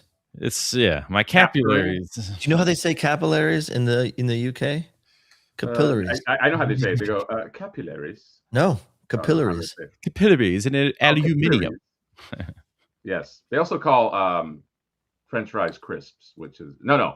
They call French fries chips, and they call potato chips crisps. I like both of those names. Which is better. I mean, that's kind of a crime. I do want to mention another super chat right here. A very talented artist. Chiming in right here. Sebastian Gomez Toys. Super chat, $5 USD. I found a new creative force in my mid-30s, and I am grateful that Peter and Mondo have been a part of it, empowering artists to be themselves. There you go. You didn't have to like gloat about the fact that you're only in your mid-30s. That was a dig. 40-year-olds here. That was a dig. That was a passive aggressive. You think so? That was Yeah, you just hurt your future. Yeah. no. He's we got a black. He's a great example. He's on all over the place now, and it's a great example because it enriches this whole thing. You know. Yeah, it's great that you can just get your stuff out there in a way and take it right to people. Dude, I spotlighting small creators. I love it when I am able to either just like bring in a thing to show off during another video or make a dedicated video about it. Like that stuff just, it fills me with joy because it is kind of this whole like, you know, part, like we're a community. Look at all of us doing this thing versus big business who is like an entity that is not a human, you know, it's just a machine. Yeah. Oh yeah. And that. Seeing them make money is I was able to do a review for Easel 3, who has these mutant modules that are beautiful. They look like they're right out of the 87. I mean, this guy really did a great job engineering them. And you know, there's artists are very thankful when especially like if they're struggling. I'm about to do a review. I've known this guy since I was a teenager, and I feel that he hasn't really gotten his due. And he's coming out with something that I think like every Ninja Turtle fan is going to want. Like a custom, kind of like what John does when it comes to like creating things that you can use with other things. Like you know, like John does backdrops, and you can use it with like NECA. He has some things, not backdrop stuff, but like so it's great that we just kind of like live in this time where it's like and I'm not saying IP theft. I'm saying that creating things that can go with your stuff is an industry in and of itself. That and it's great because I know that like let's say a NECA, even probably Mondo, Peter, they're never gonna get to some of these things. You know what I mean? It's like you guys have so much already on your plate. Yeah. There's a whole circuit of like, oh, you need this, you need a backdrop, you need that, go to these people, and it's its own kind of like living infrastructure. And if one of the companies wants to do it eventually, then you'll be able to get that too if you want. But there's no reason to not have both. Yeah, exactly. And a super chat right here. Shelf Presence, thank you, buddy. 2 USD. Winston and Sinister arriving Saturday. Great weekend. Well, congratulations. Oh, the Winstons are coming. The Winstons are coming, bro. Dude, those are spectacular figures. But yes, Beavis and Butthead does seem like something. Like when it's such a. I think what's so great about Beavis and Butthead and what like Mike Judge did with that is that's such like a punk rock kind of like way to draw characters. You know what I mean? So I could see that it probably is very difficult and might not hold up. We had talked about this before, but like Simpsons, although Simpsons have had many interpretations, Simpsons also look very weird from certain hard angles, and that's a very difficult. I thought Super 7 was doing a great job on it. Huh? I thought Super 7 was doing a great job on that angle. They did. No, that's what's such a shame. They shot themselves in the foot with character selection, I think. Well, Brandon Gash. Yeah. I've seen some of the unreleased ones. I know. Wait, you've seen what? Some of the ones that didn't get released. Well, all three of us have. Oh, good. But I don't know if Near pays attention enough to Instagram to. Oh, he posted them? Oh, okay. No, just privately. They're amazing stuff that we missed out on. Well, who were they? Who were the ones? Oh, you guys can't like characters. Just check the DMs from Brandon. I'm sure I did. It's a 3-way with you, me, and him. My favorite kind of way. Oh, I gotta check that. Sometimes I not the flex, but I get thousands of DMs every week. So anyway, Video Power Gaming. I'll just respond to that comment. Aaron Conley is hard at work right now on some new killer TMNT stuff. It's got new posters coming this year, and some amazing stuff for the figure boxes that you guys are gonna just eat up, I think. Peter, Aaron Conley, give us an exclusive. Yeah, I just told you. Aaron Conley's doing the boxes for the Turtles. That's not an exclusive. The box art. That's not exclusive. What do you want? And he's doing. Have you seen the posters he's done? I'm sure they're very good. This is not, it has nothing to do with his artwork. Yeah, like show us something. Did you see the pizza party poster and the villains? Yeah. That was Aaron Conley. Oh, and great. Yeah, and he was doing a more animated style there, but for the boxes, he's going a little bit grittier, and I think people are going to be really happy. But you guys should have him on at some point. He's awesome. Yeah, John and I think we've been doing pretty good with, like, I think our guests, incorporating guests in the last few months. So I think that he's funny. His camera is always going to be from down here for some reason, but he's really great. Like he just so he's always our parents. Yes. It feels like that. Damn it. Well, we'll have to send like a list of requirements before you can join any live stream. Always horizontal, the eye level. He's like, well, they are level with my eyes. Well, I want to talk shit about that, but I'm the last person to. Also, it's come up. I've been messaged about the push-up contest was a joke. Yes, guys, we're not actually. Can you imagine the logistics of doing a push-up contest? I want to be back there. Right. Mike, you literally can go back there. I'm going to start now and I'll count. Yes. 1, 2. Damn! I just heard it's like shuffling cards down there. That's the sound of my muscles and rippling in the wind. John is rippling.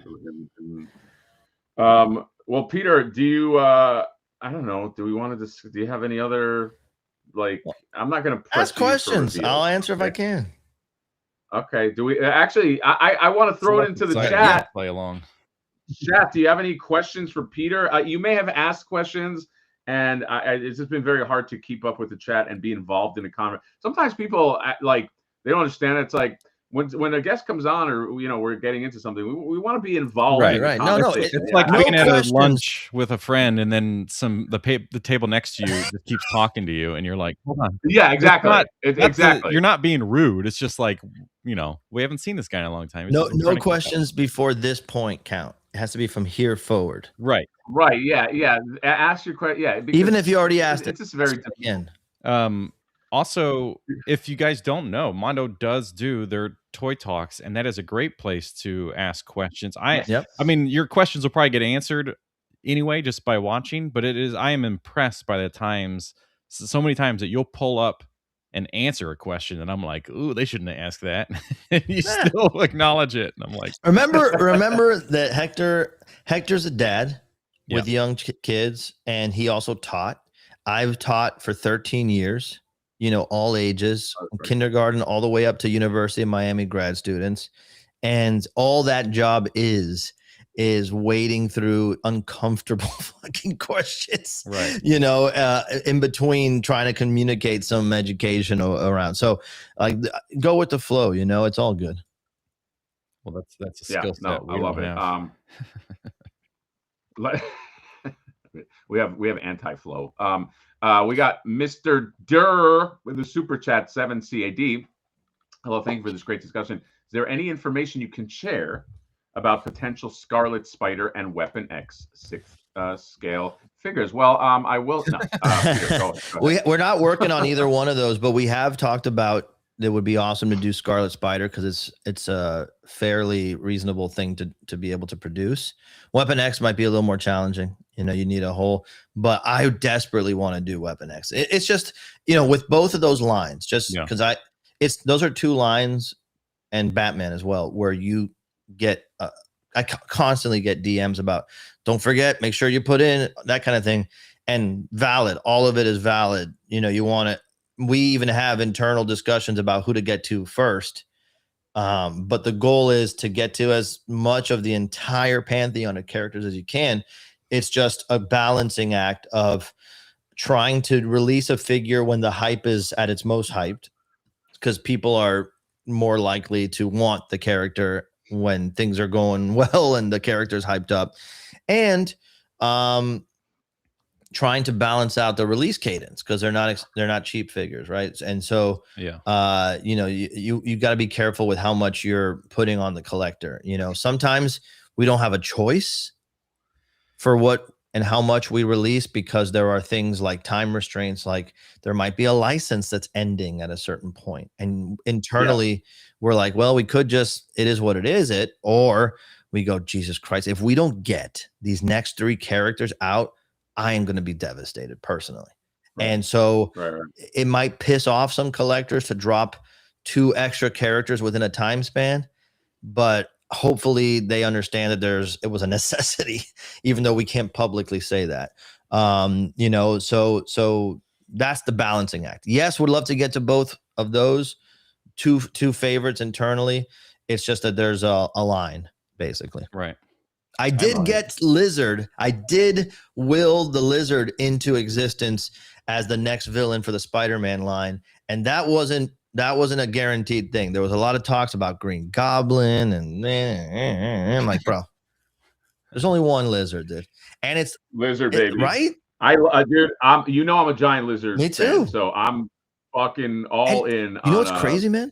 There's not, if you could take all of 1/6 history, there's Hot Toys, all these other companies. No one's ever done a Lizard figure in 1/6 scale. Like there's a third party one that was made based on the Amazing Spider-Man Lizard, which is an atrocity, let's be honest. And I enjoy the movie, but that design, what are we doing? And that design sucks, dude. And it could have been great. It ruined the movie for me. It took me out of it. It really did. And I've just grown to appreciate it for what it is. Like there's a moment where he comes out of the sewer with the coat on. I'm like, that's nice. But it's just not the Lizard. And we're probably going to have to wait another 10 years before we get a true Lizard. So there's no 1/6 scale Lizard, period. If you have all the Spider-Man from Hot Toys, if you have ours, whatever it is, there's no Lizard. And so I said, guys, this is a calling. The earth needs this. And so we got it coming. And it's looking fantastic. I like that. Kurt Connor's on the way, guys. Superman animated. Super soon. We can blast through these. Super soon. Like if you're wondering if you should put some cash aside or not pre-order something else, you're in the range of that decision is going to be important. Let's say that. Copy. Okay. Keep hinting at Bishop for the X-Men line. That's less of a question and more like we love Bishop and he's a valuable part of the team and he deserves a figure. Let's say that. And every mullet should be captured in plastic. Right. You know what I mean? The mullet verse. We're gonna need that. We're gonna need that mullet look, Peter. I'm just saying. Endoskeleton. Will Mondo do Battle Cat and Panther? You gotta do that for the 2000X line. If people keep supporting it the way they did with He-Man, Skeletor, and Clawful, and now we got Man-at-Arms coming up, like I always say, is it slated? Maybe, maybe not. I'm not going to say that. Is it something that we will do? Every time the audience supports a line in a big way, every time you pre-order a figure, you're putting your money towards the crazy big thing that you hope comes out down the line. Yeah, that's all. That's just the reality. Like it's very tough. We get to hear it and see it with Mondo, which is really nice. There are many companies that, like, we'll just say SH Figure Arts and talk about Spike from Cowboy Bebop, or even their Ninja Turtle line. Yeah. Like, they make something. They might show a prototype of the next thing, which both of those existed, and then because they made like a Faye prototype. Never saw it again. And there's so many reasons why that might be the case. That's the crazy part. I'm sure. But then never hearing from the company, there's no acknowledgement, there's a conversation around it. It's not like a press release. Like that could go a long way. Just type a press release and send it out. But you guys are so in it that it really makes it easier to be like, okay, I will buy the thing because the odds are everyone in that team wants it made. For sure. And sometimes there could be a situation where we want to do the thing. We think we are going to do the thing. We have conversations and plans about doing the thing. And then something, out of our control happens where it could be a business deal ending. It could be, sales were soft on one thing. So you have to make a choice like, hey, we still have a revenue target for the year. Do we slot in this thing that we just really want, but don't think is going to sell well? Or do we go with the thing that we think most people are going to resonate with and put it out there that we still want to do, but we really wanted to do the other thing first? And so then that's when the business sense has to come into it. And And those decisions, you make them to prolong the longevity of the business in general, you know, and hoping that at some point you can come back around and hit that thing again. Yeah. But you try to insulate the weird choices or the ones that are riskier with more surefire things so that they can all average out to a success. I imagine that there's also partnerships that are way more complicated to work with. Yes. I mean, as somebody that was a graphic design major and did web design for many years before this, the web design industry is like, you have so many clients, and in both of those scenarios, it's always like we got to show the client, and then you're so grateful when the client's like, oh, that's awesome. Yeah. It's so hard to pick. They're both good. And then you just move along, where the other clients are like, they want full control over everything. And then they start like, well, yeah, but you hired us because we're the professionals, you know, and the thing you want doesn't work in this world. So I imagine there's it's got to be a lot of that. There's a lot of that. And that's why it's important sometimes to realize that at the end of the day, these are relationships, and not every relationship, you know, goes the same way. Right. And that is actually one of the most difficult things of the job, you know, and I'm very fortunate that Mondo allows Hector and I to have an active role in those conversations. I think that helps a lot because they realize that we're fans who also can make, you know, and understand the business side of it. Well, and so, you guys have the way of speaking that you can handle those conversations. Yeah. Well, that's an important one. And sometimes a no today might be a yes next year. And the audience might never even know that it was in the discussion. So when it's a yes, we can just announce it, and they're like, hell yeah. Like, so that's the other thing, is like trying to make sure that even though internally we're like heartbroken about something we can't talk about, we're still going to try. And up front, we want to make sure that you guys are just having a great time. And like, you don't need to know that somebody threw up in the bathroom during the party. We'll go clean it up. You just enjoy the backyard, you know, that kind of thing. And I've had a lot of conversations with Nier about the fact that like, he needs to go easier on you guys with working on a 1/6 scale flip war, because when else is the opportunity going to come up? But I don't understand. Yeah. I don't understand why that hasn't been kit bashed yet. I feel like there's so many parts. I will say this: 1/6 scale flip board. I thought there was one in the works, wasn't there? It's gonna get made no matter what. Isn't there a sculpt? Because I went back to last time this came up. I went back, and one of the guys told me that I sculpted it. I sent it to him. Oh, sorry. Tommy Hodges, the great Tommy Hodges, did do a there sculpt. You go. We haven't, you know, right now it just exists as a cool thing, but I have had a lot of people say they want that, and by hook or by crook, I will make this promise now: whoever makes it, it will get made. So it's on the list. 1/6 scale flip board with the chain on the watch and the gold and the whole thing. If I could get a Tommy Hodges to do the whole thing, it would be amazing. I don't know that I can, but it will be a thing. So soft goods, that is a good question though. Is it soft goods? Is it, I almost feel like it should be in like the He-Man style. A little bit of soft goods, a little bit of, yeah. But yes, that is coming. I do want to, this question, a lot of people, Peter, do you want to do some rapid fire? Yeah, Okay, I don't want to inundate you with lots of you don't want to go through them. But you know, I do want people to feel like showing up here. Strap so some of these he can't answer. Hold on, let me get a you know, sip of this real quick. Batman 2.0 from Alex Brewer. I gotta get his drink, of course. By the way, get a nice mug. It makes the morning so much better. It does. All right, go ahead. When are we getting a Batman 2.0 from Alex Brewer? When? I'm not gonna say, but are we? It would be freaking awesome. There you go. There you go, and that's okay. Peter owes us nothing, by the way, to answer these. I will say, there was a time before we had the Bruverine.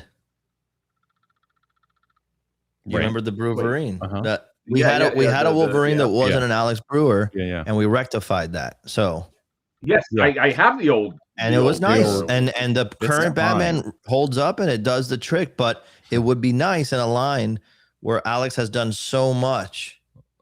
Look, the most important thing is, based on Nier's review of Robin, is to make sure the capes go in the same fucking direction. Right. That is important. That was the only thing I remember of his review. That's a good point. It was a good point. Yeah. RGB Ecto 2, Peter? Well, let's get to the Ecto 1 first. Yeah, there you go. Come on, Video Power Gamers. Got to do Ecto 1 first. You got dust tips right here. There's Beavis and Butthead. Scale. Ooh, that's a good one with Dario pretty well. figures? Yeah. Okay. Peter, I have my own Beavis and Butthead Go question. Ahead. Okay. Is there any chance that Butthead can also come with an extra torso, since Beavis comes with an extra torso? First of all, calm down. Settle down. Peter's such a Second of all, I made the title and the thumbnail based around him being a bully. I'm just saying. I know. Yes, it's reset. true. John had a great alternate. He had a great alternate thumbnail. Well, you had two channels and you didn't take advantage. But I was gonna say, in this set, no, there's no chance of that because it's done and it's gonna be, put up for sale next week. But in the future, 100%. And we're already working on wave. Well, Over the Garden Wall got a wave 2. Yeah. We're already working on the next waves. Adventure Time wave 2 is in the works. Mm-hmm. And so I'm hoping that if everybody shows up and goes hard for this Beavis and Butthead set, there's a lot we need to do for Beavis and Butthead, you guys. There's a lot that I want to get to. Whacking off in my tool shed. So I'm hoping that another Butthead, there's heads that we didn't get to that I want to do. Sure. Like there's expressions, there's so much. And I want to get some Do America references in there. Dude, old Beavis and Butthead. Uh-huh. Oh my God. Yes. So yes. I say all that to say, if any of that sounds appealing to you as a collector, get this set and get it day one so that we can freaking punch our tickets. That's all I'm saying. Adventure Time wave 2 is all the ladies, right? There's 2 of the ladies and then there's some other accessory characters. I don't know if I can't remember if we revealed them yet. I'm trying to remember from San Diego, but I remember 2 of the girls, but Ice King, exactly. By the way, picking wave 2 for Adventure Time was brutal. Oh, I'm sure. Where's Lemon Grab? I need Lemon Grab. Well, and Ice King, he's almost between him and his scale. Yep. With enough penguins, he'd be his own thing. Yeah. Yeah. Again, like the first one was super successful.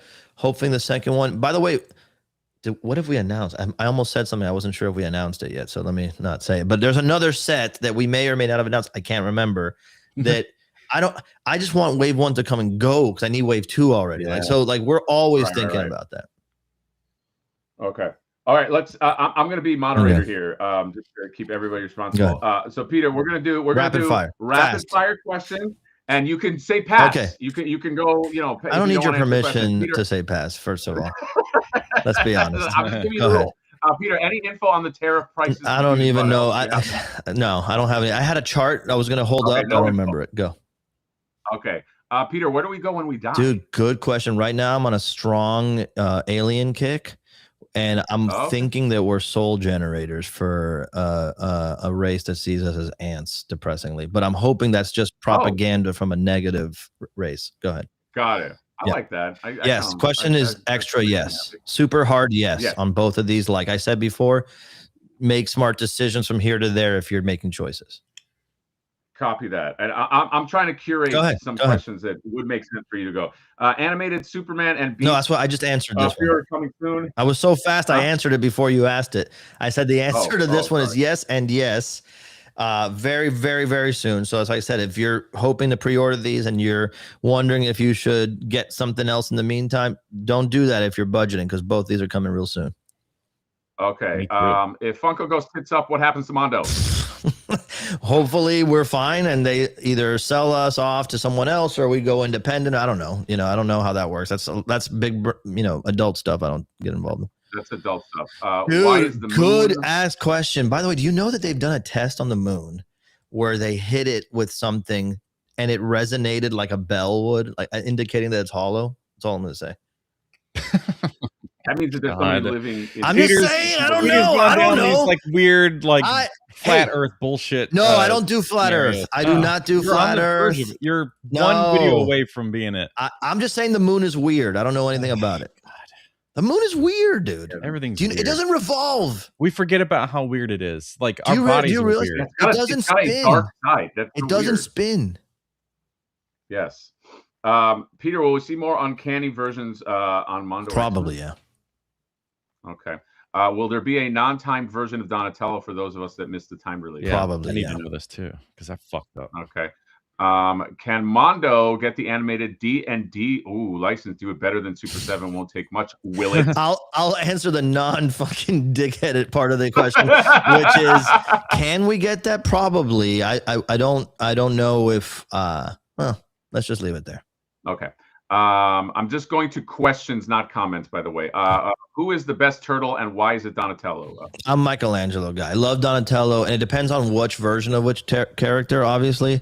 But I started off as a child Raphael guy and evolved into a Michelangelo guy. Because relax, there's nothing cool about being rude. Thank you. Wow. Which doesn't explain the two of you guys because you're so fucking rude. I know. And I am. Any Sofubi figures you are excited to pick up next to Koro drop? Most important question of the day. I'm actually hoping to be going to Japan next month for a couple of weeks. And so I'm holding back all my pre-orders to get there and buy some good stuff that I don't even know is going to be there. But yes, there's new stuff and Takaro drop. I did get the rights back, so I am working on some new color variants, but I have a small, I'm going to say this. Give me a second, please. I'm going to say I have a little bit, like double digits of the original black and white Takaro figure left. I am going to do a stream on Tuesday for some screen prints on my own YouTube channel, not Mondo related, the Attack Peter YouTube channel. And I'm going to drop the screen prints and a small amount of those Takaros I'll be putting on my site. And little by little, I'm going to put, they're the last ones. There's never going to be a black and white one of that sculpt again. Oh, okay. Wow. What a contradiction to the start of this video. What did I say? Well, I don't have any more. I'm not going to make more. And by the way, they were limited edition with a number. I'm not making more outside that number. Yeah. Because this is your stuff. Just so these were the Kickstarter edition. We produced 500. We kept back 100 in case of damages or PR things you have to do. That stuff's been taken care of. So now I have what's left. I'm going to put those up on my YouTube channel to people who care enough to join. That's all. Yes. You did a great job, by the way. I have to give you your flowers. Thank you. It looks great. I Thank also you. got the Miami version colors. And they do look great together. I think people forget that you're also like an artist. I think that happens because you have such a sort of like presence as a a person in the Mondo as a company. You know what I mean? That people, I think it's easy to forget that, but I mean that's how you started, and that's what you are as well. That's how I got on the radar of Mondo for my artwork, and then I said, hey, I can help. I build my own business. I know how to talk to people, and I know this industry like the back of my hand. I love it, and but I like doing both. I get bored if I'm only doing one. If I'm only doing business stuff, I feel like I'm not charging the other battery, and if I'm only doing art stuff, I start to feel like an isolated hermit. You know, and look, I say this, I have said this my entire life to other artists. It's not cool to kind of be this kind of artist who does stuff like this all the time. Like, come to my opening in my gallery. There's nothing good about that. Literally nothing good. Everybody feels uncomfortable around you. They don't know if you're going to pull a knife. Nobody wants to hang out with you. Don't do that. Just talk to people like you would talk. Pulling a knife? Like, I don't know. He might pull out a knife. Have you heard him? You have to get really close. There are people who would probably be incentivized to buy based on that. I will agree. Yes. Let's keep going. Hobgoblin, come on, Mondo. I mean, I'm in Hobgoblin over Green Goblin camp, especially for Spider. I think so too. Hobgoblin very underrated as a villain. It was my first awesome comic I ever bought, like with my own money. It was the first appearance of Hobgoblin with the tattoo inside.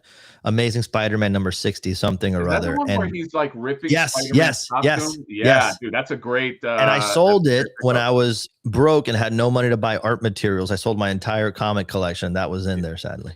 That's how it goes. That's a good first appearance. My best first appearance that I have is Sabretooth's first appearance in Iron Fist. Oh, nice. And I still love that cover. I got the first appearance of Hellboy in Next Men 21, if you count that, because technically the first appearance is the one that doesn't look like him in the Comic-Con magazine that was given out. Oh, why did 90s. I think Hellboy made a first appearance in a different I thought Next Men 21 by John Byrne, and he's on the cover in shadow. And I'll remind everybody, nobody gave a shit about Hellboy in the early 2000s. Before that movie came out, and a little bit after that movie came out, nobody gave a shit about Hellboy. And so I went to my local comic book shops. I was obsessed with Mike Mignola, still am. And I was like looking for any Hellboy comics, frankly.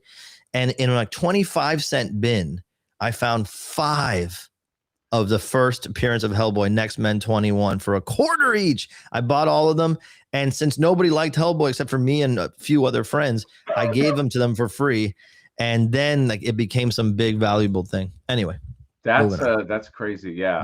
Mike Mignola, by the way, amazing art. Like just the master of like creating shadow. If you ever see like some like how do you pronounce it? I used to just call it Mike Mignola. Oh, it's like the Enya, Mignola. No, I can't. I'm gonna do it the way. Just think Minyola. Do that. I know, but I've done it so many years. Do it.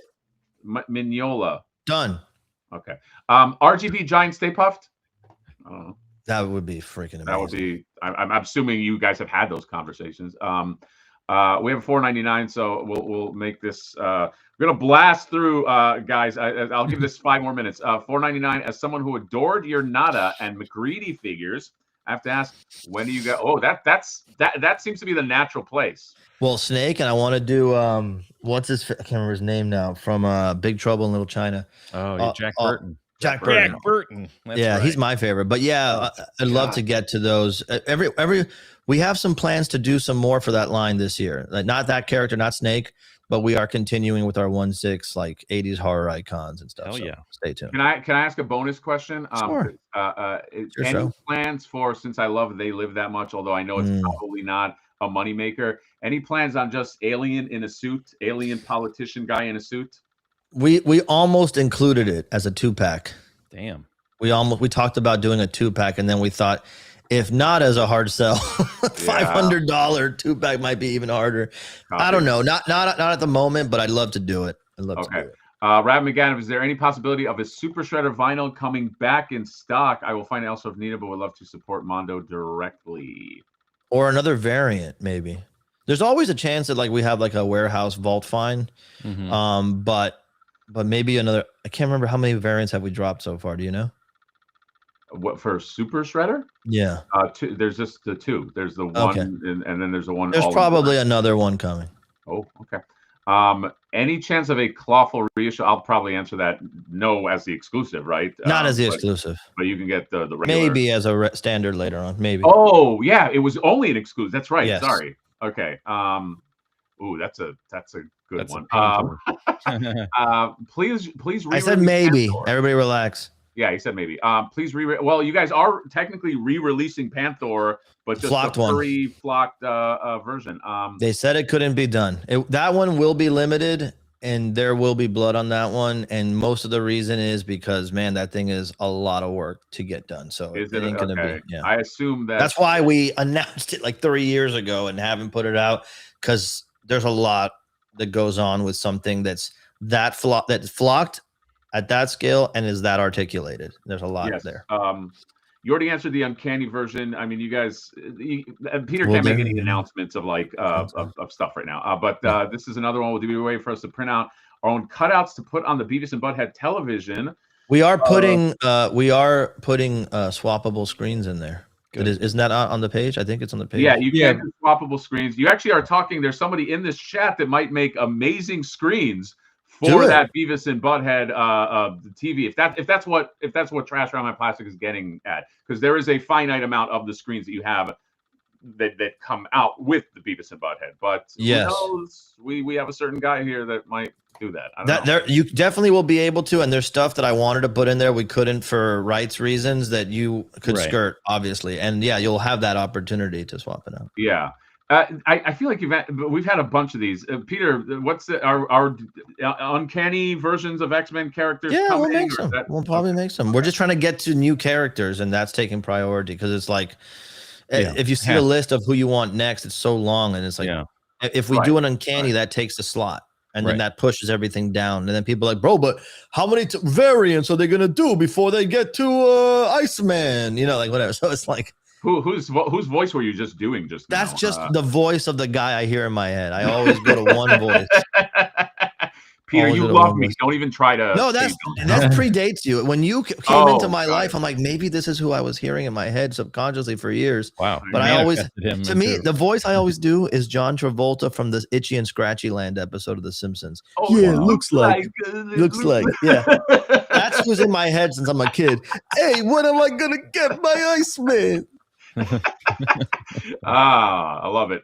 We have super chats here. Oh my god, we got a lot of super chats. Any chance to see two of my favorite, Cyclone or Roboto soon, and which scale, please? One of those was talked about recently, and I can't remember if we solidified that we're going to do it or not. But I two awesome characters.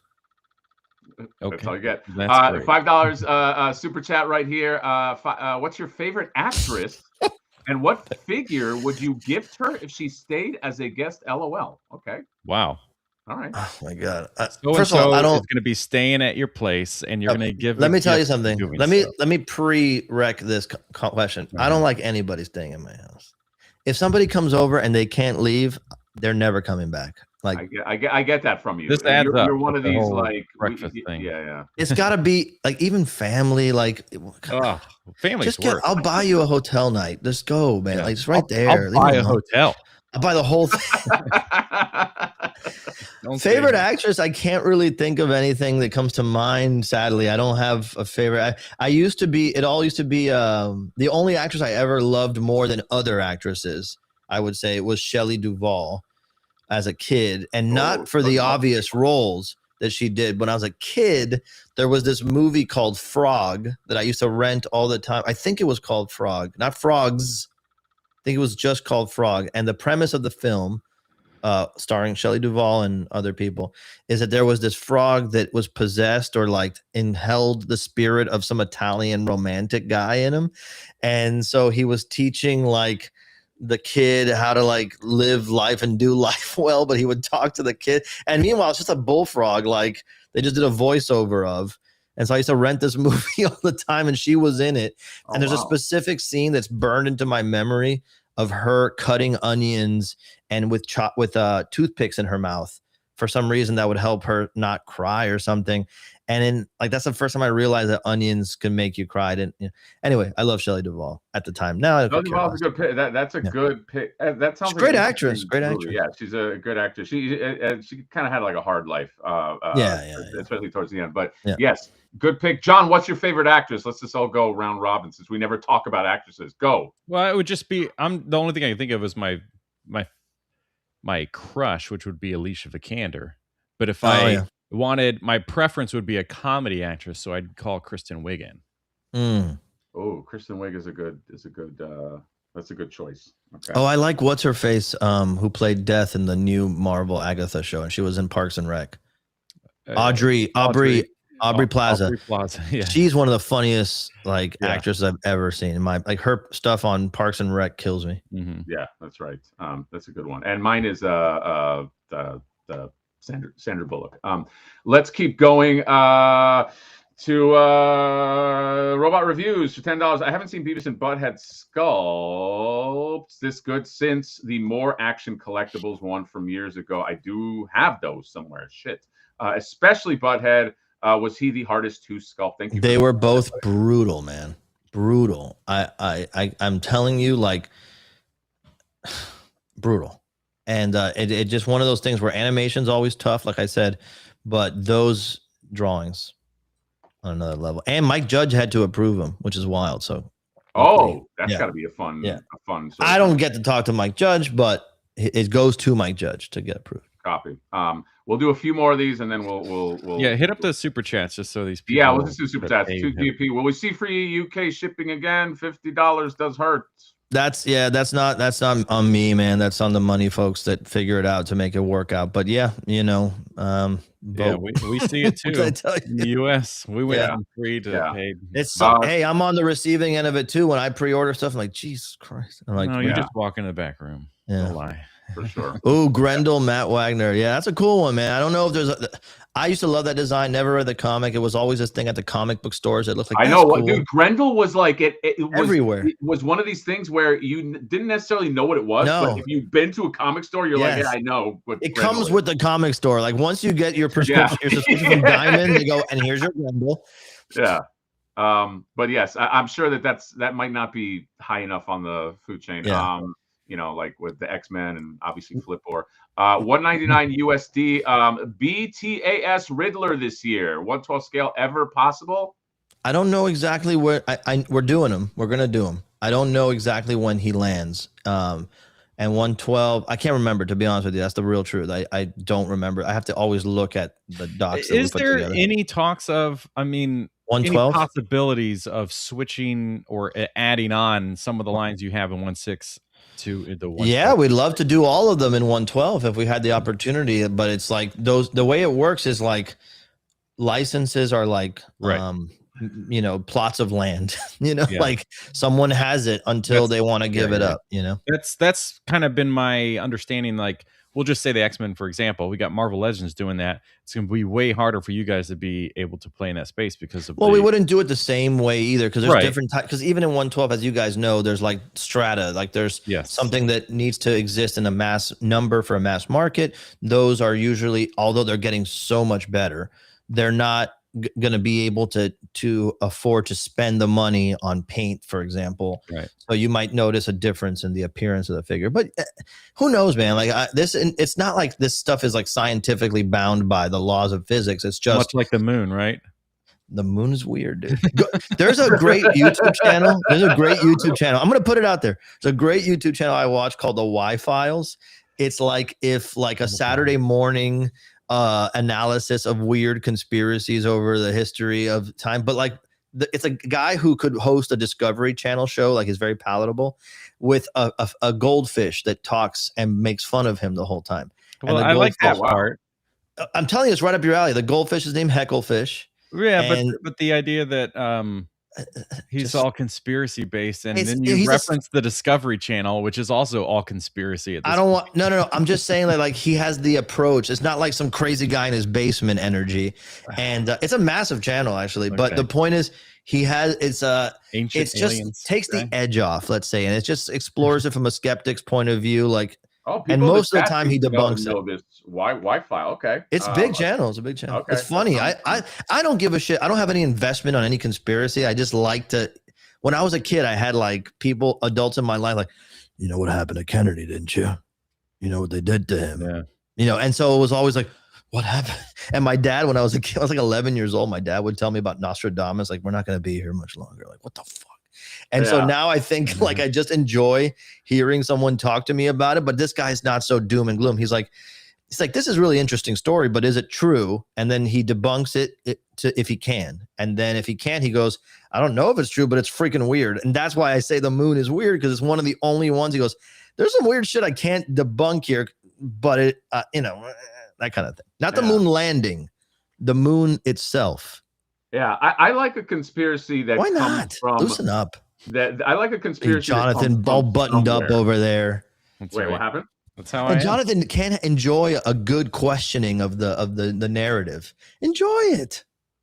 No, because sometimes conspiracy like can get into like I like a good conspiracy if it's based on something. The problem is silly ones and the fun silly ones. Yeah, the fun silly ones. That's what I like. People get very serious with. I'm not interested in that. I'm not interested in that. No, and I know that's not what you're talking about. No. I'm saying that like conspiracies are one of the most muddied things now, because like especially like when I like contemplating the Mandela effect, for example. Yeah. Yes. Did we get shifted into an alt timeline? Because I remember Kazam, bro, or whatever it was. Like Shazam, whatever it was. Yeah. Shazam, Berenstain Bears. That one really, Berenstain really got me. I'm like, nah.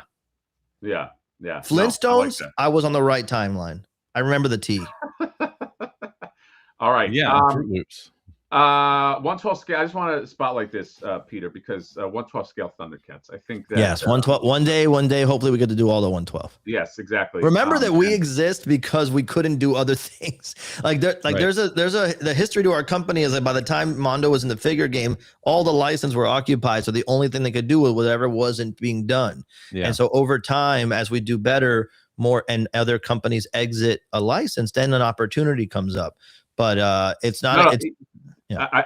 I'm just saying I spotlight that because you will be the hero of the toy community if if somebody were to make 1/12 scale Thundercat figures that look like the cartoon the same way the RGB ones are done, you will be the hero of the toy community. I'm just saying. So yeah, I hear you, man. It's one of those lines that it's like it's not exactly like RGB Ghostbusters because those never had anything, but it does have a little bit of that sheen on it where it's like people just want something they can't get. You know what I mean? They can't get. No, Peter. They just want the thing that. Or they haven't. I should say they haven't gotten. I didn't mean can't. Like it won't. Like it hasn't happened. Right. John, help me out here. Make them do it. All right. I'm gonna get back to work now. I'm gonna finish this 99 pack. All right. Well, we are almost at the 2-hour mark. Do we want to, Peter? I think it would be really fun if you really tore a shelf a new asshole. Like you were really mean, because I know you have it in you. Is that what they want? That's they submit based on. They want it to be ripped. Do you think people are fudging it and like messing their shelf up a little bit more? I mean, we have seen all of that. I'll give you 3 shelf and people with pristine things too. And then like, yeah, you get it all. I remember when we first started it, people would DM and be like, I just took the photo or whatever. I didn't, yeah, but I also feel that's kind of a way to soften their where they just go, I just grabbed this photo, but really they were pretty meticulous about it. You know what I mean? So, but I think Peter will be good with this. I'll do my best. All right, now.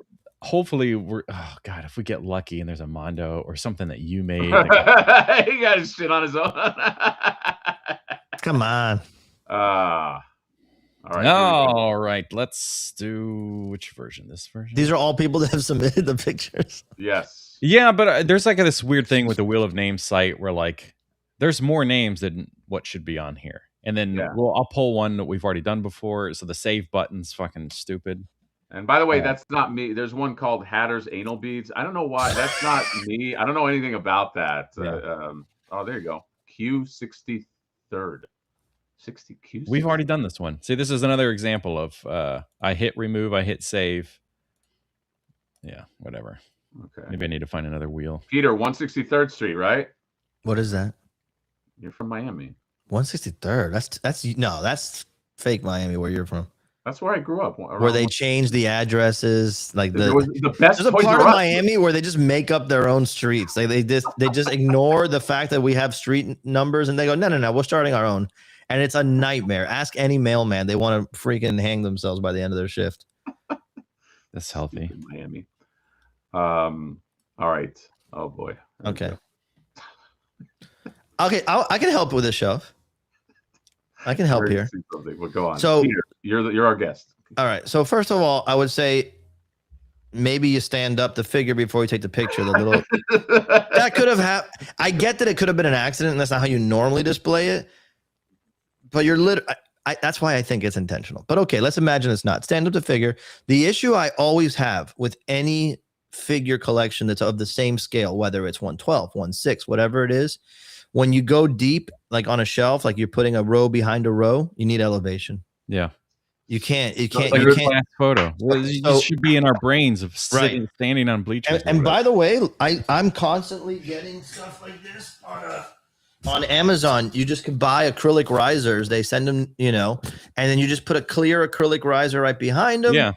Everybody behind looks just as good as everybody. Just look up Spice Rack shelf. Yeah. You'll find those stands. So that's what I would say here. It's a clean shelf. I don't see dust. That's nice.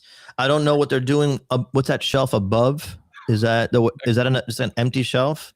Right, just an You empty probably shelf is hanging out. think of that, fill that in, and It's a great opportunity to put some characters on that are about to pounce down on the other guys. I don't do that. I don't do the whole like we're in a scene frozen in I don't like that. I just know. like it's a lack of like vision and no, creativity. stop it. I just like to see everything. You nice. like museum. I like that. I go, and then if I want to grab one, I'll grab one, and I don't have to worry about, oh my god, I got to spend another 3 hours balancing him on his pinky toe. Get out of here. I'm just gonna take him. I'm gonna enjoy it, and I'm gonna put him back where he goes. But it looks nice, and you have to make this stuff look nice for the good of everybody in this community. You're representing all of us. If you're our age, more or less, and you have a room with these figures, make them look nice. Get a good light.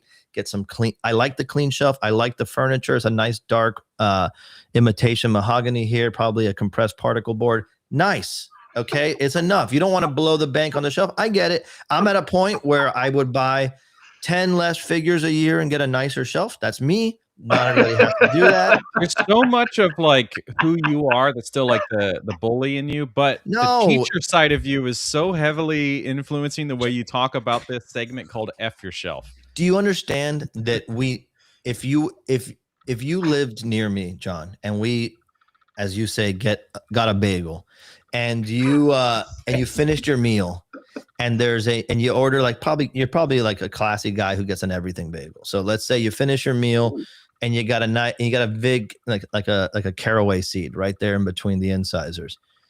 Should I tell you? I mean, should I tell you you have a seed in your teeth, or should I let you go on and be the laughing stock? I'm going to answer your question, and I wouldn't say it in a shitty way. I'd say, "Hey, John." No, I know, and that's friend. That's and if you had bad breath, should I tell you? Should I tell you had bad breath? Of course. The F here is friendship. The F on this is fuck. No, fuck your shelf. So don't be nice. Is what I'm saying. He doesn't need constructive feedback. All right.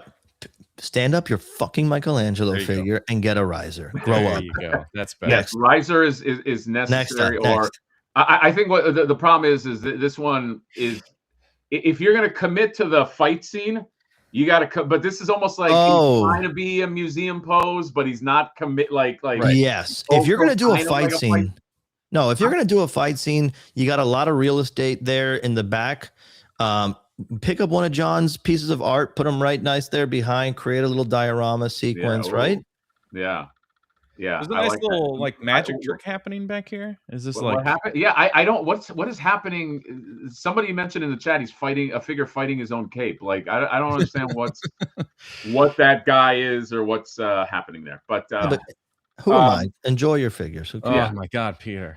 No, this guy probably deleted his account, and he's actually a big Mondo customer, so he probably doesn't look like it. Even Dan Larson ripped it apart. You know what you do with this? You get Dan Larson doesn't represent a publicly traded company. Get out of here. Oh, and Dan Larson shooting fast and loose over there in cowboy land.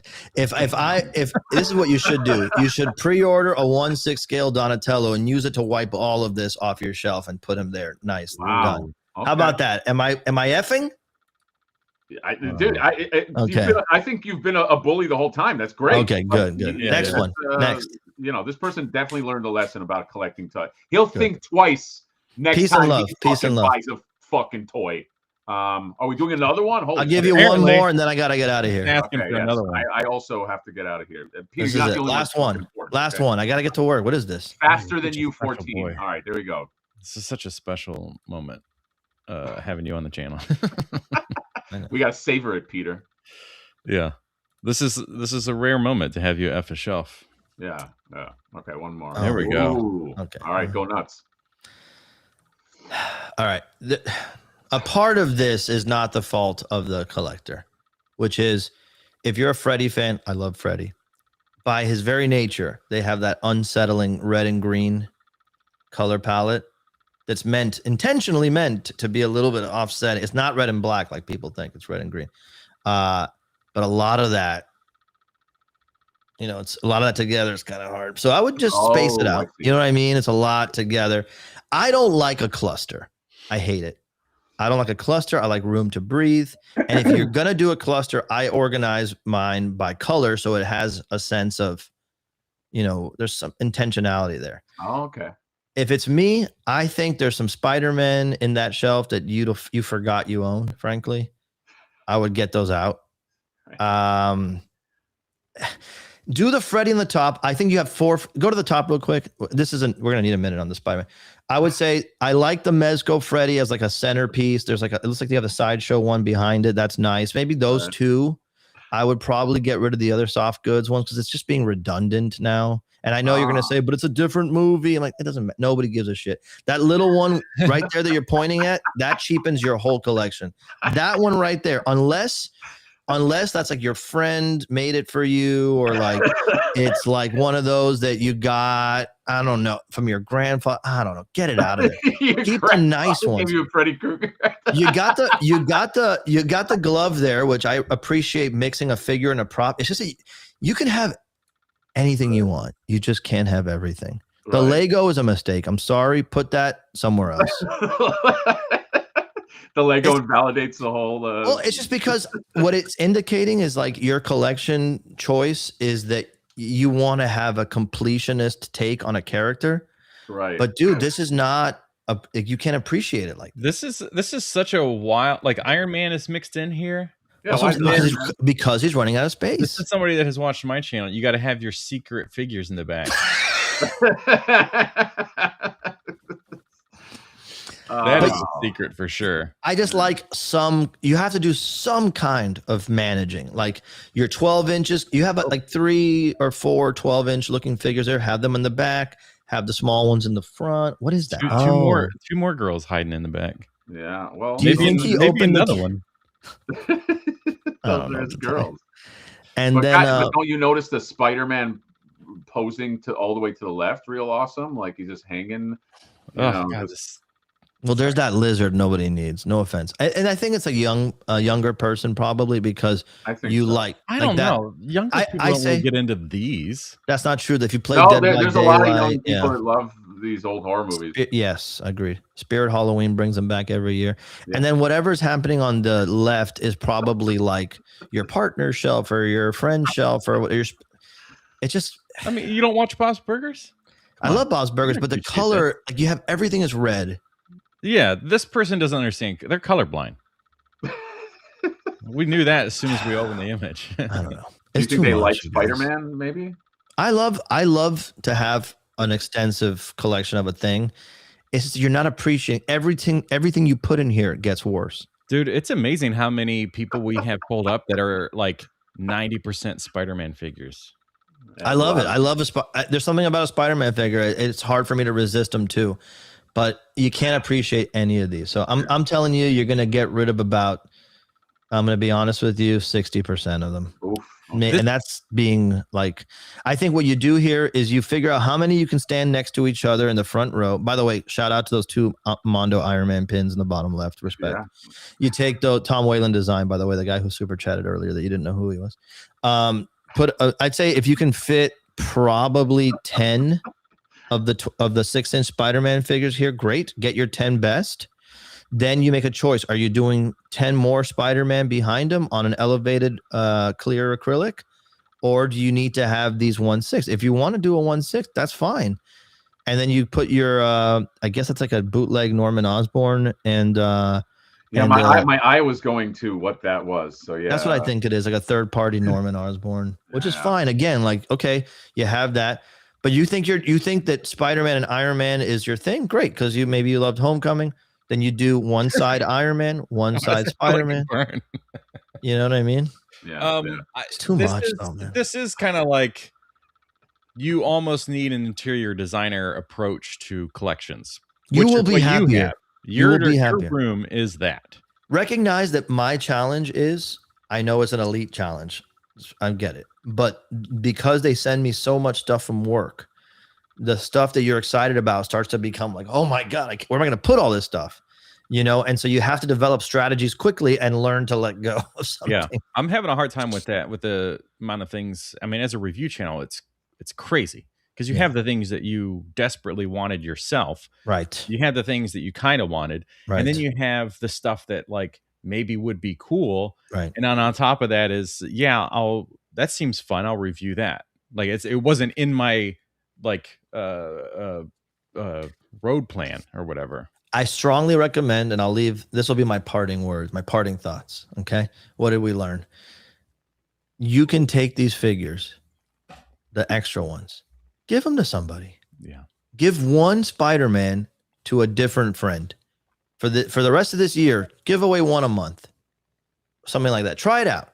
Then you're going to have someone who's like, oh, thanks, that's really cool. And then they'll be there probably like in their shitty cubicle. Their only cool thing is that Spider-Man you gave them, right? Okay. Something like that. And then now you're going to make that guy happier every day. And you got a little bit more room. And I'll tell you what, I'll give you a little treat. Give away 50% of those Spider-Man figures and buy yourself one more today. Wow. Today, go online and buy yourself the one you were thinking of as a reward for being so generous and curating so you can appreciate what you have better. Wow. How about that? It's a good parting. It's a good way to start the new year. That's right. And on that note, gentlemen, I'm going to say adieu. Bid you adieu. We're wrapping up the whole thing. Hope you're having a great Friday. And remember to like and subscribe on both channels. Throw some support either way. Right. And where can they find you, Jonathan? Where can they find you? Thanks for allowing me this opportunity to give a shout out. I appreciate it. So those that are watching on Mad Hatter's channel, you can watch me on there. There you go.